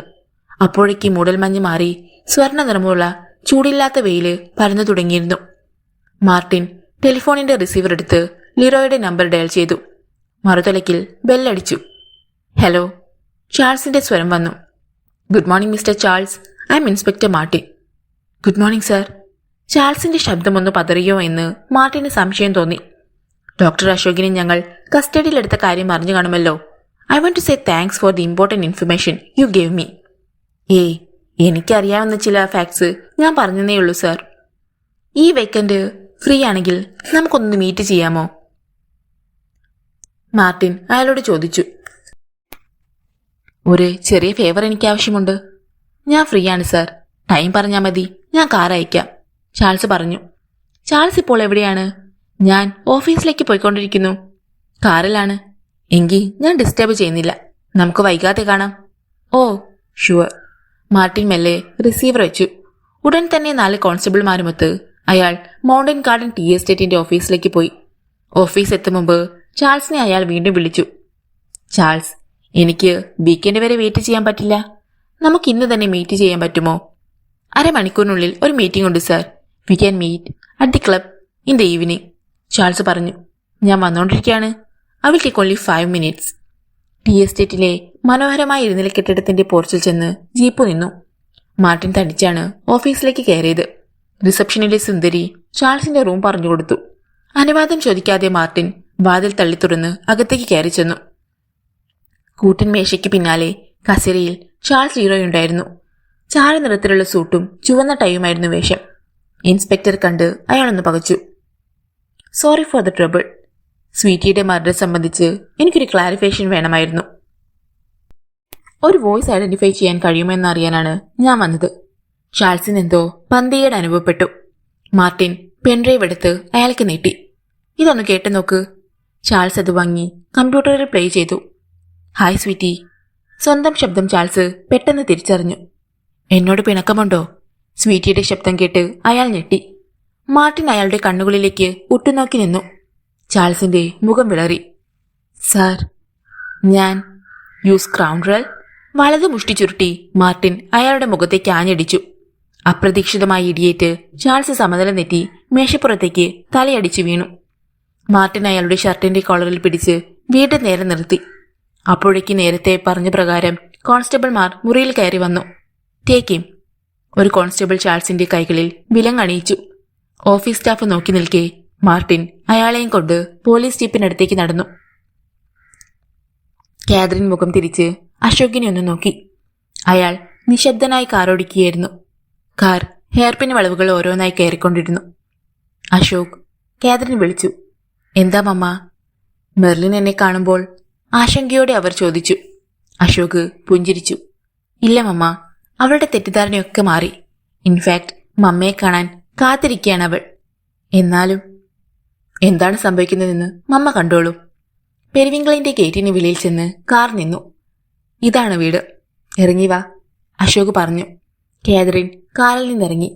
ചുറ്റിനും പൂച്ചെടികൾ വളർന്നു നിൽക്കുന്ന മനോഹരമായ ആ വീട് അവർ കൗതുകത്തോടെ കണ്ടു. അശോക് ഗേറ്റ് തുറന്നു. വാ മമ്മ. ഗേറ്റ് തുറക്കുന്ന ശബ്ദം കേട്ട് മെർലിൻ വാതിൽ തുറന്ന് പുറത്തേക്ക് വന്നു. കാതറിനെയും അശോകിനെയും കണ്ട് അവൾ പെട്ടെന്ന് നിന്നു. കാതറിന്റെ മുഖത്തായിരുന്നു അവളുടെ കണ്ണുകൾ. അവളിൽ നിന്ന് കാതറിനും നോട്ടം മാറ്റിയില്ല. മെർലിൻ ഓടിയിറങ്ങി വന്ന് കാതറിന്റെ മുമ്പിൽ നിന്നു. അവളുടെ ദീപ്തമായ മുഖം കണ്ട് കാതറിന് പിന്നെ പിടിച്ചു നിൽക്കാൻ കഴിഞ്ഞില്ല. രണ്ടുപേരും ദൃഢമായ ഒരു ആലിംഗനത്തിൽ അമർന്നു. മമ്മ, അവൾ വിളിച്ചു. മോളെ. രണ്ടുപേരും കരഞ്ഞു. ഐ എം സോറി മമ്മ. ഞാനാണ് മോളെ സോറി പറയണ്ടേ. അശോക് പുഞ്ചിരിയോടെ രണ്ടുപേരെയും നോക്കി നിന്നു. ഡ്രോയിങ് റൂമിൽ ലോറൻസ് ഉണ്ടായിരുന്നു. മമ്മ, ഇത് മെർലിന്റെ പപ്പ. അശോക് അദ്ദേഹത്തെ കാതറിന് പരിചയപ്പെടുത്തി കൊടുത്തു. Catherine, you can be proud of your sun, അദ്ദേഹം കാതറിനോട് പറഞ്ഞു. അവർ സന്തോഷത്തോടെ ചിരിച്ചു. അവർ സംസാരിച്ചിരിക്കുമ്പോഴാണ് ഫാദർ ഇമ്മാനുവലിന്റെ കാർ വന്നു നിന്നത്. അദ്ദേഹം തിടുക്കത്തിൽ പെരുവിങ്കളിലേക്ക് കയറി വന്നു. മമ്മ, ഫാദർ ഇമ്മാനുവൽ, അശോക് പറഞ്ഞു. അച്ഛനെക്കുറിച്ച് അശോക് ഒരുപാട് പറഞ്ഞിട്ടുണ്ട്. ഒരുപാട് നന്ദിയുണ്ട് ചെയ്തു തന്ന സഹായങ്ങൾക്ക്. കാതറിൻ കൈകൂപ്പി. അശോകിനെ സ്നേഹിക്കാതിരിക്കാൻ പരിചയപ്പെട്ട ആർക്കും കഴിയില്ല കാതറിൻ, ഫാദർ പറഞ്ഞു. മെർലിൻ അപ്പോഴേക്ക് കാപ്പി ഉണ്ടാക്കി കൊണ്ടുവന്നു. എന്താണ് ഇനി അശോകിന്റെ പ്ലാൻ? ഫാദർ ചോദിച്ചു. ഡോക്ടർ ക്ലെമന്റ് കുറച്ചു മുന്നേ വിളിച്ചിരുന്നു. ഹോളിക്രോസിൽ തുടരാൻ നിർബന്ധിച്ചു അദ്ദേഹം. ഞാനത് സ്വീകരിച്ചു ഫാദർ, അശോക് പറഞ്ഞു. Good decision. ഇനി മോനോടൊപ്പം മമ്മയ്ക്കും ഇവിടെ കഴിയാമല്ലോ. അതാണ് പ്രോബ്ലം. മമ്മയ്ക്ക് അവിടെ ഒരു ഫാം ഉണ്ട് ഫാദർ, അശോക് പറഞ്ഞു. 50 ഏക്കർ വലുപ്പമുള്ള ഒരു ഫാം ഇവിടെ വിൽപ്പനയ്ക്കുണ്ട്. ക്യാരറ്റും കോളിഫ്ലവറും ടൊമാറ്റോയും മുള്ളങ്കിയും ഓറഞ്ചും, അങ്ങനെ കുറെ കൃഷികൾ. പിന്നെ ഒരു ഡയറി ഫാം, 30ഓളം പശുക്കൾ. നമുക്കത് നല്ല വിലയ്ക്ക് മേടിക്കാം. If you are interested. മനോഹരമായൊരു ഫാം ഹൗസും ഉണ്ട് അവിടെ, ഫാദർ ഇമ്മാനുവൽ പറഞ്ഞു. അത് കേട്ടതോടെ കാതറിന്റെ മനസ്സിൽ ഇളക്കം തട്ടി. നമുക്ക് നോക്കാം ഫാദർ. അവർ സംസാരിച്ചിരുന്നു. അശോകിനും മെർലിനും ഒരു സർപ്രൈസ് ഉണ്ട്, പെട്ടെന്ന് ഓർമ്മ വന്നതുപോലെ ഫാദർ ഇമ്മാനുവൽ പറഞ്ഞു. എന്താണ് ഫാദർ? അശോക് ചോദിച്ചു. ഞാൻ പറയില്ല. You have to go and find that for yourself. Where? Ashok ചോദിച്ചു. Go to 4th hairpin, father പറഞ്ഞു. അപ്പോൾ തന്നെ മെർലിനെയും കൊണ്ട് അശോക് പുറപ്പെട്ടു. എന്തത്ഭുതമാണ് 4ാമത്തെ ഹെയർപിൻ വളവിൽ കാത്തിരിക്കുന്നത്. കാർ 4ാമത്തെ ഹെയർപിൻ വളവ് മെല്ലെ ഇറങ്ങി. വലതുവശത്തെ താഴ്വരയിലേക്ക് നോക്കിയ മെർലിന്റെ കണ്ണുകൾ അത്ഭുതം കൊണ്ട് വികസിച്ചു. താഴ്വര മുഴുവൻ വെള്ള നിറത്തിലുള്ള പട്ടി വിരിച്ചതുപോലെ ലില്ലിപ്പൂക്കൾ വിടർന്നു നിൽക്കുന്നു. അവയ്ക്ക് മീതേക്ക് സായാഹ്നത്തിലെ മൂടൽ മഞ്ഞ് സാവധാനം വന്നിറങ്ങുന്നു. ഓർമ്മയുണ്ടോ മെർലിൻ? മന്ദഹാസത്തോടെ അശോക് ചോദിച്ചു. ഉണ്ട്, ലജ്ജയോടെ അവൾ പറഞ്ഞു. എന്നെ കീഴ്പ്പെടുത്തിയ വരികൾ. പാതവക്കിൽ എന്റെ കുതിരവണ്ടി നിർത്തിയിട്ട് നഗ്നപാതിയായി ഞാൻ പൂക്കൾക്കിടയിലേക്ക് ഇറങ്ങിച്ചെന്നു. ഇളങ്കാറ്റിൽ തലയാട്ടി നിൽക്കുന്ന ലില്ലിപ്പൂക്കൾ വിസ്മയത്തോടെ എന്നെ നോക്കി. അശോക് ഓർമ്മയിൽ നിന്ന് പറഞ്ഞു. അയാൾ അവളുടെ കൈപിടിച്ച് ലില്ലിപ്പൂക്കൾക്കിടയിലേക്ക് സാവധാനം ഇറങ്ങിച്ചെന്നു. അപ്പോൾ മൂടൽമഞ്ഞ് വന്ന് അവരെ മെല്ലെ തഴുകിക്കൊണ്ടുപോയി. അവസാനിച്ചു.